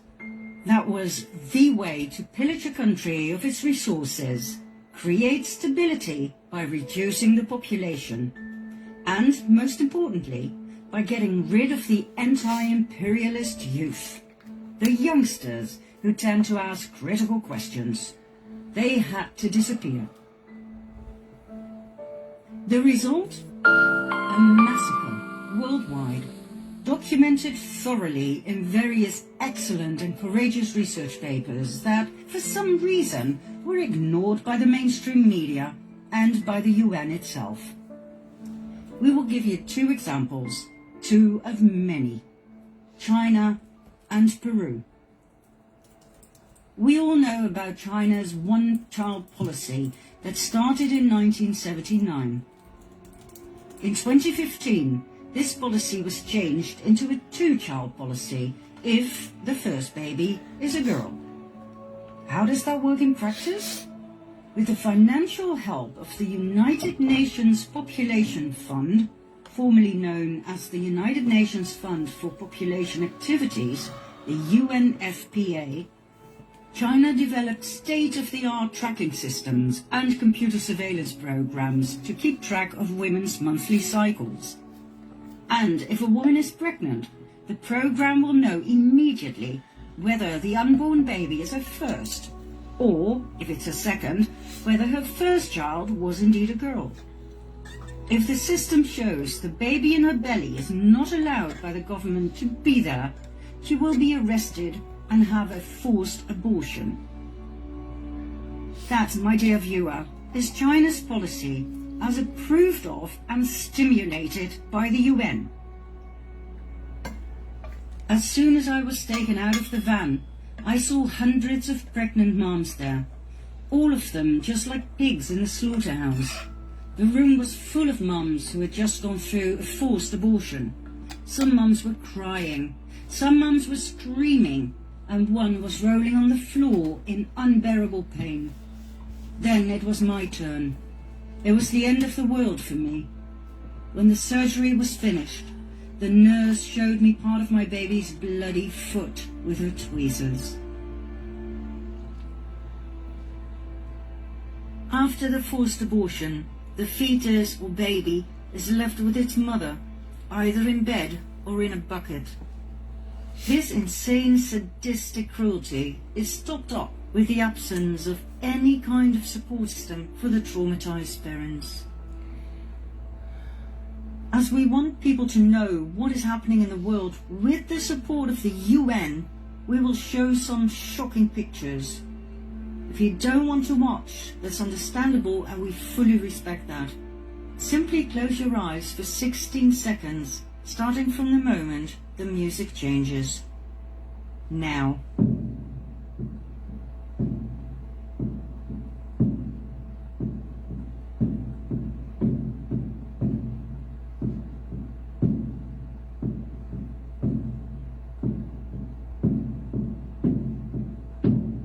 Of course, the United Nations Population Fund denies being involved in forced abortions, but according to its own documents, it donated more than $100 million to China's population control program. It financed a $12 million computer complex, specifically to monitor the population program. It provided the technical expertise and personnel that trained thousands of Chinese population control officials. In China, abortions have been used as a weapon of mass destruction. Hundreds of millions of lives have been exterminated. The UN Population Fund was complicit in China's population control policies from the beginning. They did not only turn a blind eye to abuses, but helped facilitate and fund them. The UN Population Fund funded birth restrictions, it funded forced abortions, it funded China's coercive family planning bureaucracy. They also defended China's actions. Congressman Christopher Smith, co-chairman of the Congressional Executive Commission on China, 2017.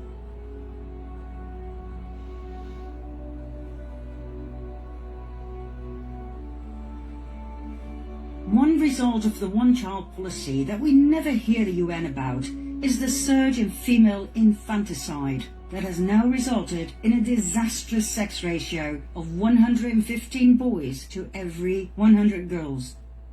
Female infanticide means that parents actually kill their baby girls. China has a cultural preference for boys, so the baby girls are killed. Do you know what that does to a parent?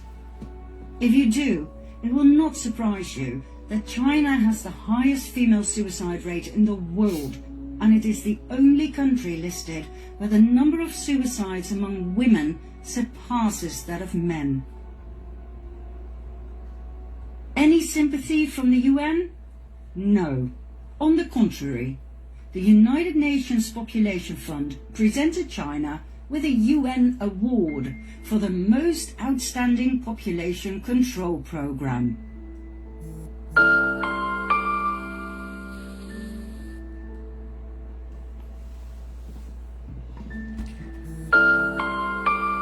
Oh, and let's not forget their official mission: to deliver a world where every pregnancy is wanted, every childbirth is safe, and every young person's potential is fulfilled. Under the one-child policy, the Communist Party, by its own estimation, prevented over 400 million births and carried out over 336 million abortions. More children were aborted under the one-child policy than the entire population of the United States. In April 2017, the Trump administration stopped funding the United Nations Population Fund.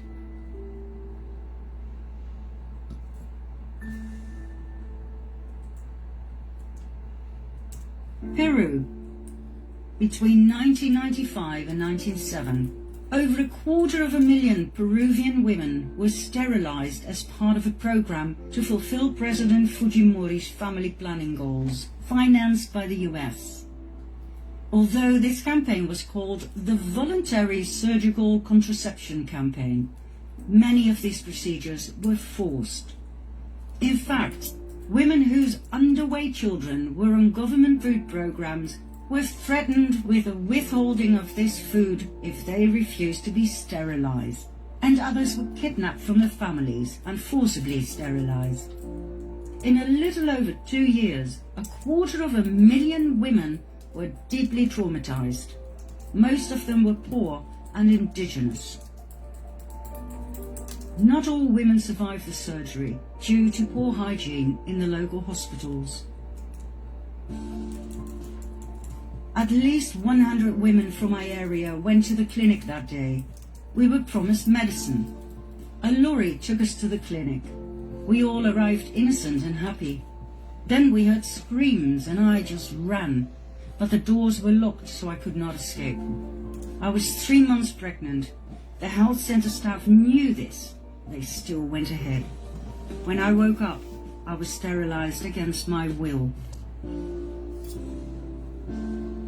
The examples go on and on and on. In every less developed country, the UN's concern was not with development, health, or women's empowerment, but with reversing the unchecked growth of the world population.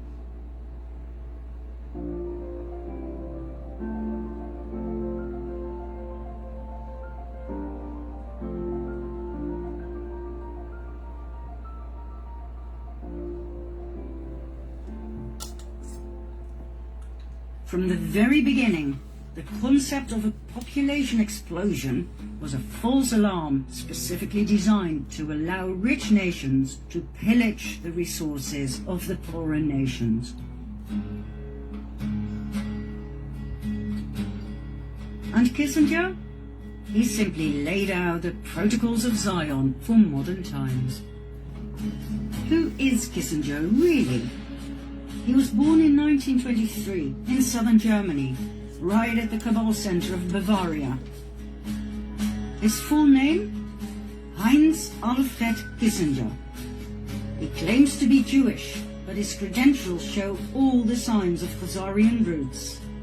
His family name wasn't Kissinger. It was Loeb. The name Kissinger was adopted in 1817 by his great-great-grandfather, Meyer Loeb, after the Bavarian town of Bad Kissingen. The name Meyer Loeb struck a chord. Hadn't we seen that name before? Meyer Amschel Rothschild's great-grandfather's name was Loeb Rothschild. Meyer Rothschild, Loeb Rothschild, Meyer Loeb Kissinger. We wouldn't be surprised if one day the truth will be presented about Henry Kissinger being a Rothschild. In order to understand the UN for what it really is, the ultimate cabal monster, one must know about the countless NGOs that are connected, directly or indirectly, to the UN. NGO means non-governmental organization. It means they don't have to pay tax, as they are non-profit organizations. It doesn't matter if they make astronomical piles of money. All NGOs are tax exempt under the Internal Revenue Code, section 501C. In this case, most of them are 501c3s and 501c4s. Not long ago, we believed NGOs do good things. Well, upon researching the NGOs set up by the UN and working for the UN, we were in for a rude awakening. We've already seen the United Nations Population Fund aiding and paying for the Chinese Communist government with its horrid population control policy. Then there's the Population Council, yet another non-profit organization aimed at eugenics and depopulation. Eugenics intends to improve the genetic quality of the human race. We all know where that led to in World War II.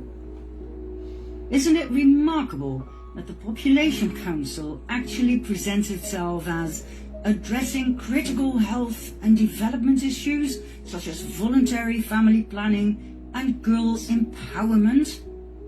Really? Let's have a closer look, shall we? The Population Council was founded in 1952 by John D. Rockefeller III. It addressed the problem of overpopulation, stating that modern civilization had reduced the operation of natural selection by saving more weak lives and enabling them to reproduce, resulting in a downward trend in genetic quality. That genetic quality had to be protected, and so the Population Council was set up to devote itself to reduce the fertility of the world population. Rockefeller became the organization's first president. He was succeeded by members of the American Eugenics Society. Early grants supported studies in embryonic development and paid for sterilization experiments on women with bad hereditary history.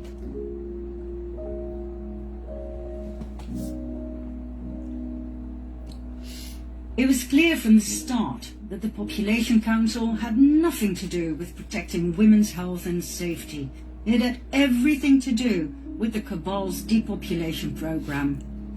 The intrauterine device they forced on millions of women in India, Pakistan, South Korea and Taiwan caused major side effects, such as severe pains, protracted bleeding, pelvic inflammatory disease, and perforated uteruses. Nonetheless, with the help of the national governments of those countries that were paid millions of dollars in blood money, the birth control measures continued without any care or compensation for the women in question.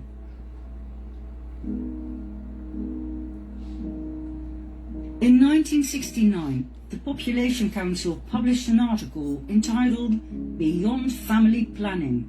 The document offered legitimacy to, for instance, adding fertility control agents to water supplies in urban areas, temporary sterilization of all young women via time capsule contraceptives, and compulsory sterilization of men with 3 or more children.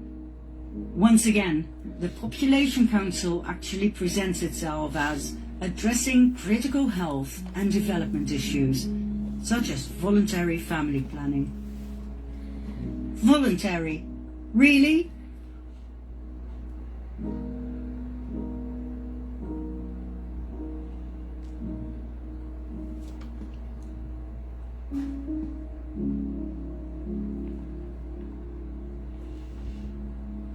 These are the kind of population control NGOs we are dealing with. There are 37 NGOs right now that deal with the overpopulation program. 37 NGOs worldwide advocating negative population growth, repeating over and over again the words sustainability, devastating effects, overpopulation, environment. Call it group hypnosis, call it brainwashing. You don't believe me? Here are just a few. Negative Population Growth, a non-profit membership organization that aims to educate the American public and political leaders about the devastating effects of overpopulation on the environment, natural resources, and the overall standard of living. They advocate for a significant reduction in current population numbers in the US. A significant reduction? How, for God's sake? The 10 Million Club Foundation. This Dutch foundation aims to bring about public awareness of the need to reduce the Netherlands' population significantly so as to create a truly sustainable society. Reduce the population of my country significantly? Excuse me? Rientro Dolce, an Italian association that concerns itself with overpopulation, environment and energy. Its name comes from Marco Panella's idea of a mild return to a world with 2 billion human beings. What? A mild return? What does that mean? Killing the other 5.5 billion softly with a smile? Hugging them to death? Oh, and then there's Planned Parenthood. Yet another NGO that has our best interests at heart. The International Planned Parenthood Federation was founded in Brooklyn, New York in 1917 by Margaret Sanger as a birth control clinic. In 1942, the name Planned Parenthood was chosen. Planned Parenthood grew into a huge enterprise with more than 600 abortion clinics in the US alone. Every year, it is responsible for the abortion of approximately 350,000 babies. In several American states, abortion is allowed up to and including the moment of birth. Full-term abortion is the term coined for this event. The doctors at Planned Parenthood have no problems with this. On the contrary, on several occasions, medical staff were caught on hidden cameras selling body parts of aborted babies to third parties. Nurses admitted to knowing exactly how to turn the baby in its mother's womb so that the internal organs would not be harmed during the abortion in order to harvest them after the procedure. They admitted the aborted babies were alive when their bodies were cut open to retrieve the organs, commissioned by well-paying third parties. The footage you're about to see was taken from an undercover meeting with a top-level Planned Parenthood abortion doctor executive. A lot of people want to attack parts these days because they're looking for specific notes. Yesterday was the first time she said people wanted lungs. And then, like I said, always as many attack livers as possible. People just want livers. People want lower extremities too, which that's simple. I mean, that's easy. I don't know what they do for that because they want muscle. Yeah, that time it doesn't. Buying or selling human parts is a federal felony, 42 U.S. Code 274E. The commercial traffic of body parts from an aborted baby is punishable by up to 10 years in prison and a fine up to $500,000, 42 U.S. Code 289G.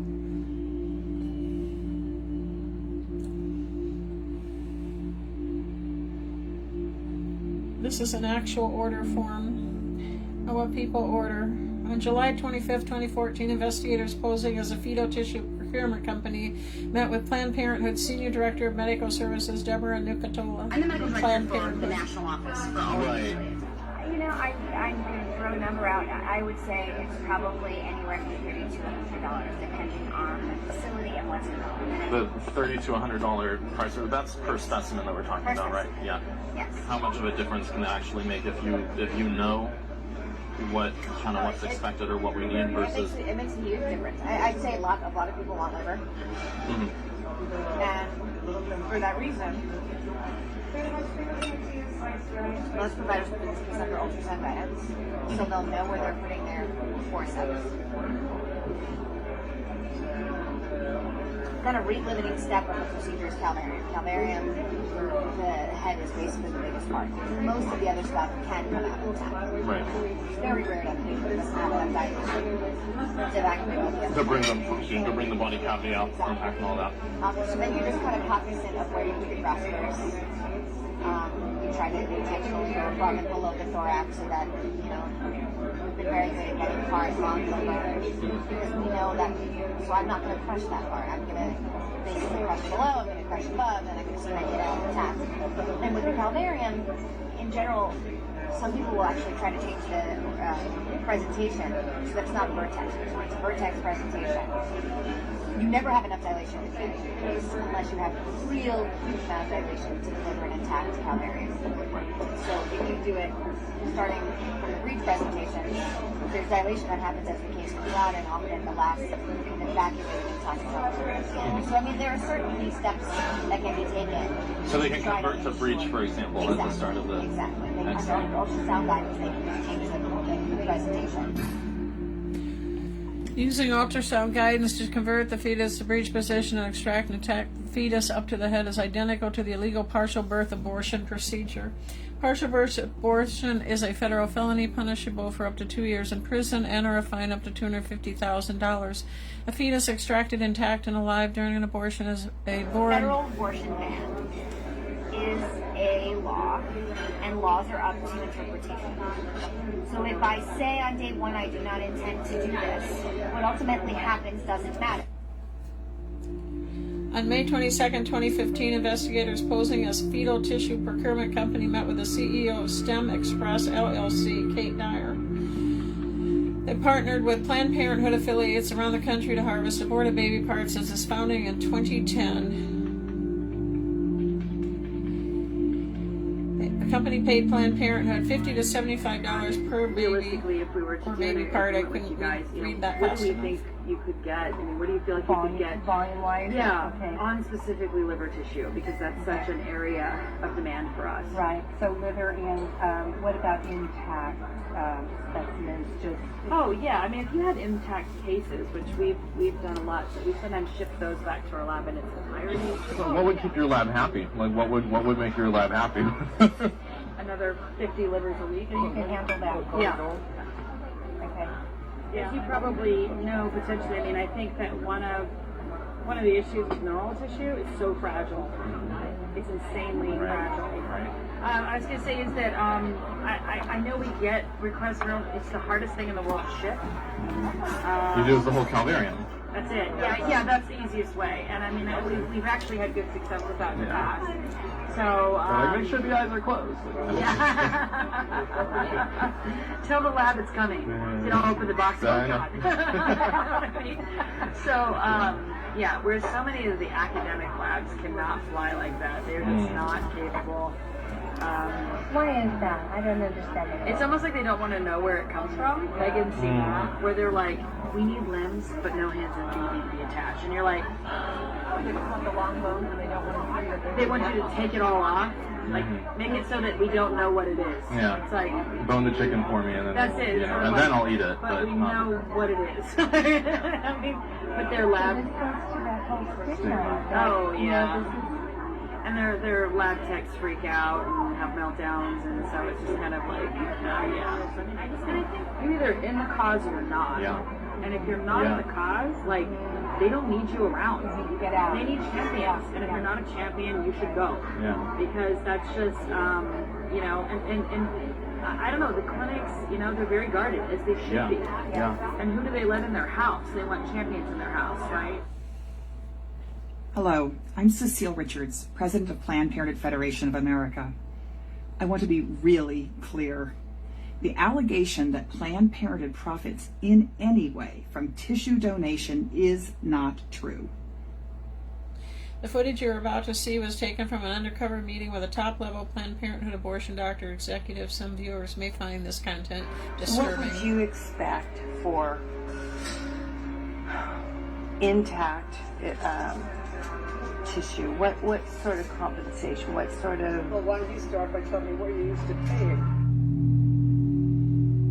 It shall be unlawful for any person to knowingly acquire, receive, or otherwise transfer any human fetal tissue for valuable consideration. On February 6, 2015, investigators posing as a fetal tissue procurement company met with the president of Planned Parenthood Medical Director Council, Dr. Mary. Tell me what you really... $7 Oh, that's way too low. And that's way too low. I want to keep you happy. I've been at places that did 50 too. But see, we're not in it for the money.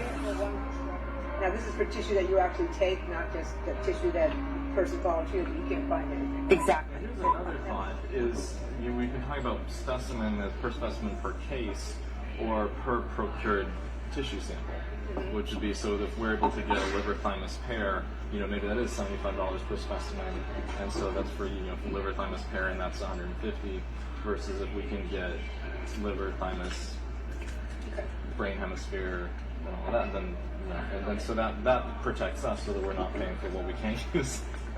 I mean, it also. I want to live with you. Don't we all? Right? Yeah, exactly. Planned Parenthood has been receiving millions from, for instance, the American government, the Bill and Melinda Gates Foundation, the Buffett Foundation, the Ford Foundation, the Turner Foundation, and many others. The Bill and Melinda Gates Foundation gave no less than $89.5 million to Planned Parenthood. Why? To kill unborn babies? Why the heck do they call this charity? Margaret Sanger, founder of The Planned most Parenthood. merciful thing that the large family does to one of its infant members is to kill it.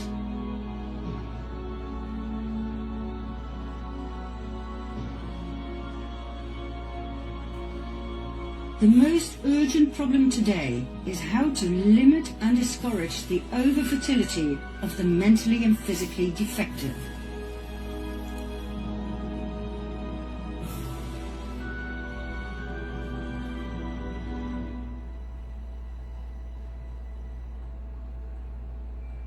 A marriage license shall in itself give husband and wife only the right to a common household and not the right to parenthood.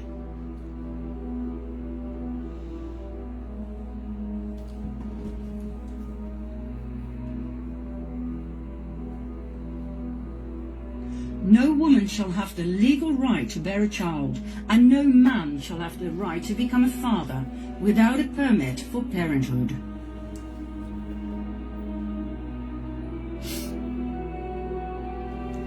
We don't want the word to go out that we want to exterminate the Negro population.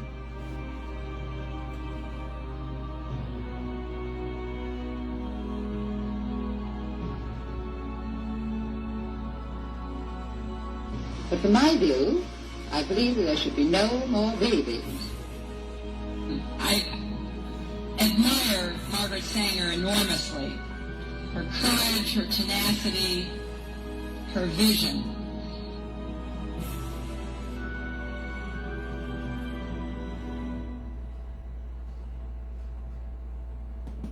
President Trump ended the U.S. funding of Planned Parenthood in 2019. Oh, and just as we started editing this part 6, we received news that Henry Kissinger is one of 11 high-ranked officials who have just been removed from the Pentagon Defense Policy Board, effective immediately. Thank you, President Trump. We could talk about the UN forever, its brilliant business constructs, its evil deeds, and its hypnotic words to put up a smoke screen to divert the public from seeing the truth of its real threefold purpose. Pillaging the resources of less developed countries, money laundering, and population control, better known as the depopulation program. The money laundering will be clarified next. We promise you, When we're done with the UN and its NGOs, you will never donate another dollar ever again to any one of them. Let's continue with more crime, fraud, and the frontman of this entire scheme in part 7.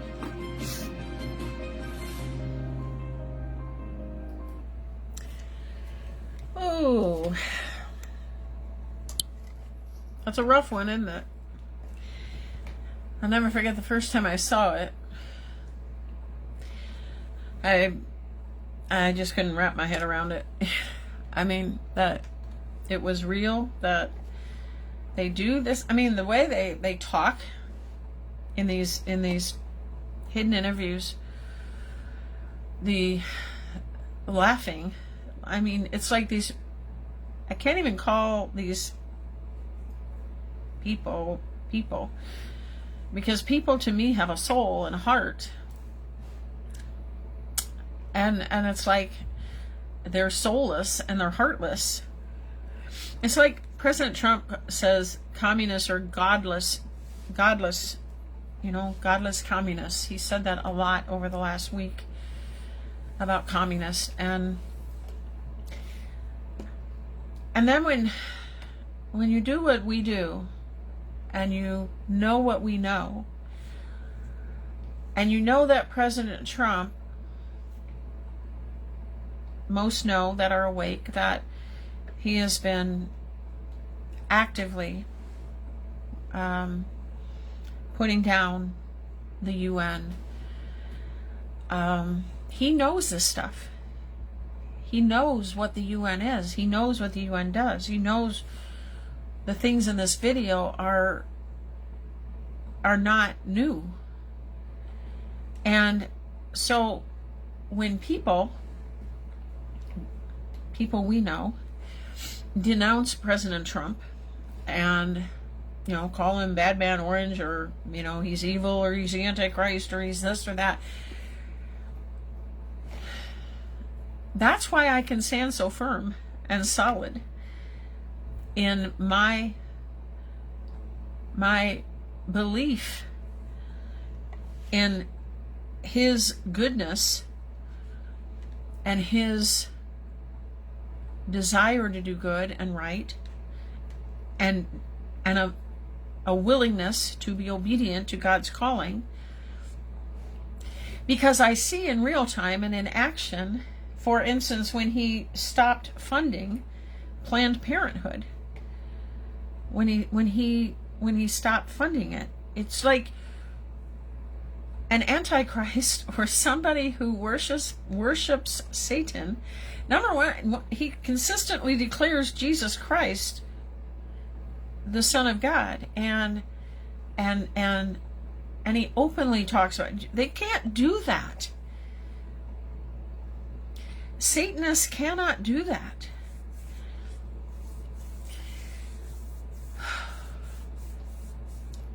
That's why this series is so critical. It's why I showed parts 1 through 10 of the original Fall of the Cabal on Seeking Truth Always several months ago. It's why I'm showing all 28 parts of the sequel to the Fall of the Cabal. Because you guys, you're here. You may not have seen these before. You may have. You're willing to watch them again, as I do, because there's always more I learn. Because the brain can only retain so much. But this is how I'm able to be steadfast. People have asked me that, you know, with everybody out there saying all the things they're saying, how can you be so steadfast? How can you be so, you know, sure?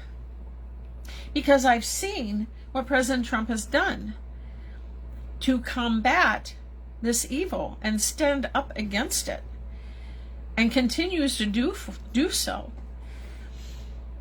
Because I know, sadly, the nitty-gritty of this kind of content, the history of what Planned Parenthood has done, the history of reducing the population and the programs, the sterilization programs.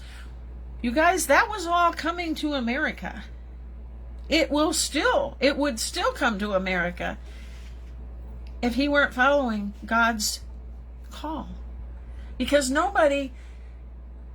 everyone who has stood up to this in the past have been assassinated. And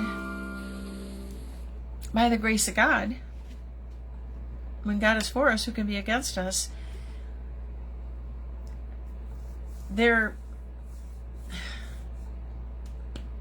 What you saw in this video and all of this series, just because it never happened here, it was, I mean, think of where Planned Parenthood happened. Think of that. In this nation, one nation under God, can you imagine? Now we look at the grace of our Lord and Savior Jesus Christ and how God has given grace to this nation. He knows there's good people here that want the evil eradicated. God is a good God. And how he has grieved over the children. What you learned in this video, what still goes on today worldwide. If they can't get the parts from Planned Parenthood, they'll get the parts somewhere else. These people aren't human, in my view. So, finally, I'll just say, you saw, maybe you knew it, maybe you didn't, Hillary Clinton and her public admission and love of this woman, Margaret Sanger. The quotes from Margaret Sanger's books.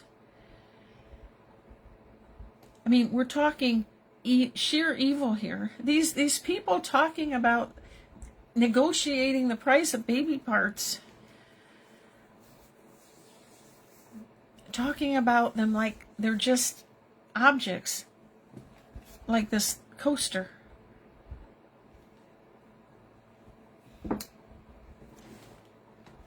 That's what we need to know, guys. Thank you for those that stayed with and are interested and want to learn. Those of you that come live, those of you on Rumble who watch these videos and watch these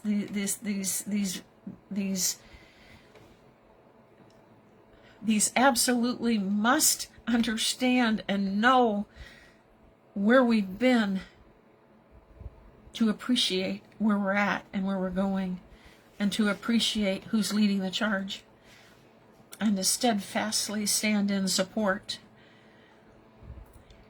And that it's because of these series that Janet Ossebaard and her partner Cyntha Koeter put together for all of us. Cyntha Koeter is still doing videos and making videos, and if you haven't gone to fall of the cabal.com, but anyway, there's she's working on,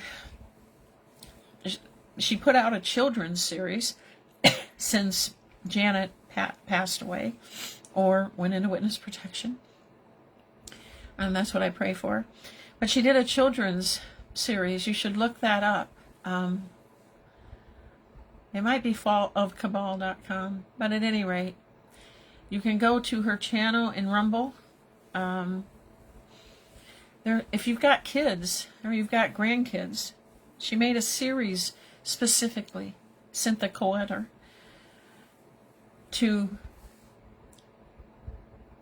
obviously it's geared for children, but it's teaching kids the truth. And that's something you can watch with your kids and watch with your grandkids. And that hasn't been out too long, so look for that. Because the next generation is who we're doing this for. And we're not going to be around. And for every generation to come is who we're doing this for. Okay, so we're going to close, as always, with the prayer from the Q military intelligence operation that was written and published in 2020. Go back to the year 2020 again, and we do at the end of every podcast this prayer. They knew what we would be facing, and they knew how deep and long this battle would be. We didn't. I don't know if any of us would have been able to cope with the idea that 6 years ago we'd still be where we are right now, and we're so far along, and it's a good thing. But all of us thought, myself included, oh, this will take 6 months or a year or maybe 2, you know. I didn't know. But I don't ever get weary of the battle. We get weary in the battle. We get weary in it, but not ever weary of it, because we are in the army of God, and we are the foot soldiers. Whatever it is we're doing, for me it's this, for you it's something else. For President Trump it's something else. For everyone, we all have a role. All right, so we're going to pray and close this out tonight, as we always do. Please pray in agreement with me, and if you're watching the video, same thing. Just close your eyes and just simply say, God, I pray in agreement. And I believe that every prayer is heard. I know every prayer is heard, and God hears every prayer, but I do believe that when we gather together and have a group consciousness, a group, praying in agreement for the same thing, there's just more power. I mean, I don't know if that's true or not, but I think it is. For me, it is anyway. So please pray in agreement as we pray. Strengthen our faith, Lord. Forgive us our sins so that we may be clean in your righteousness. Make us brave so we can stand and fight the spiritual battles that are in our lives and in our world. Give us your wisdom and your discernment, Lord, so we will not be caught off guard. Together, Lord, we win, because in truth, you already have. While evil still roams, the power of your name and your blood rises up in victory against every evil planned against us. While malicious actions may disturb us, we use the armor of God that you've equipped us with and given us so we can stand firm. You will bring justice in due time for all of the harm and all of the violence aimed at your children. Until then, we remain in your presence, Lord, aligned with your purposes, and we look to you, Jesus, as our supreme commander and protector. Help us to avoid temptation and deliver us from evil, Lord. You are the mighty one. You are the one, Lord, who will ultimately bring all evil to light. With you, Jesus, we are safe. Our Father, who art in heaven, holy be thy name. Thy kingdom come, thy will be done on earth as it is in heaven. Give us this day our daily bread, and forgive us our sins as we forgive those, and that's the hard part, who have sinned against us. And lead us not into temptation, but deliver us from evil. And thank you for delivering this world from evil.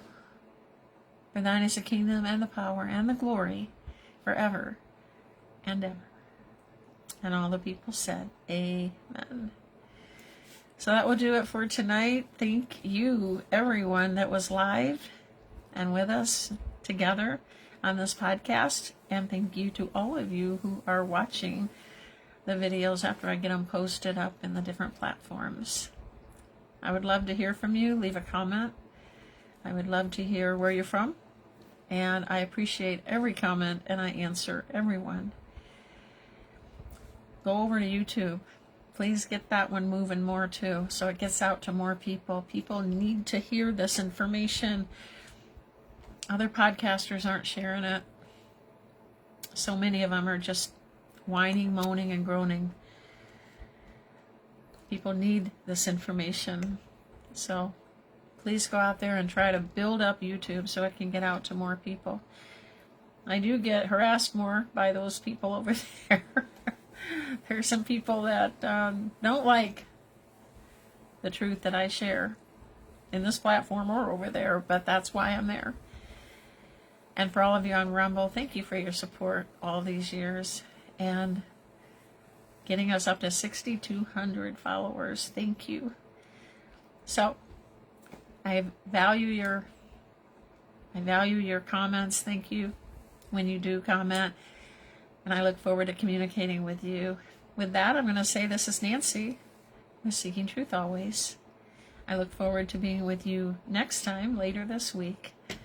And until then, I will say God bless you and bye for now.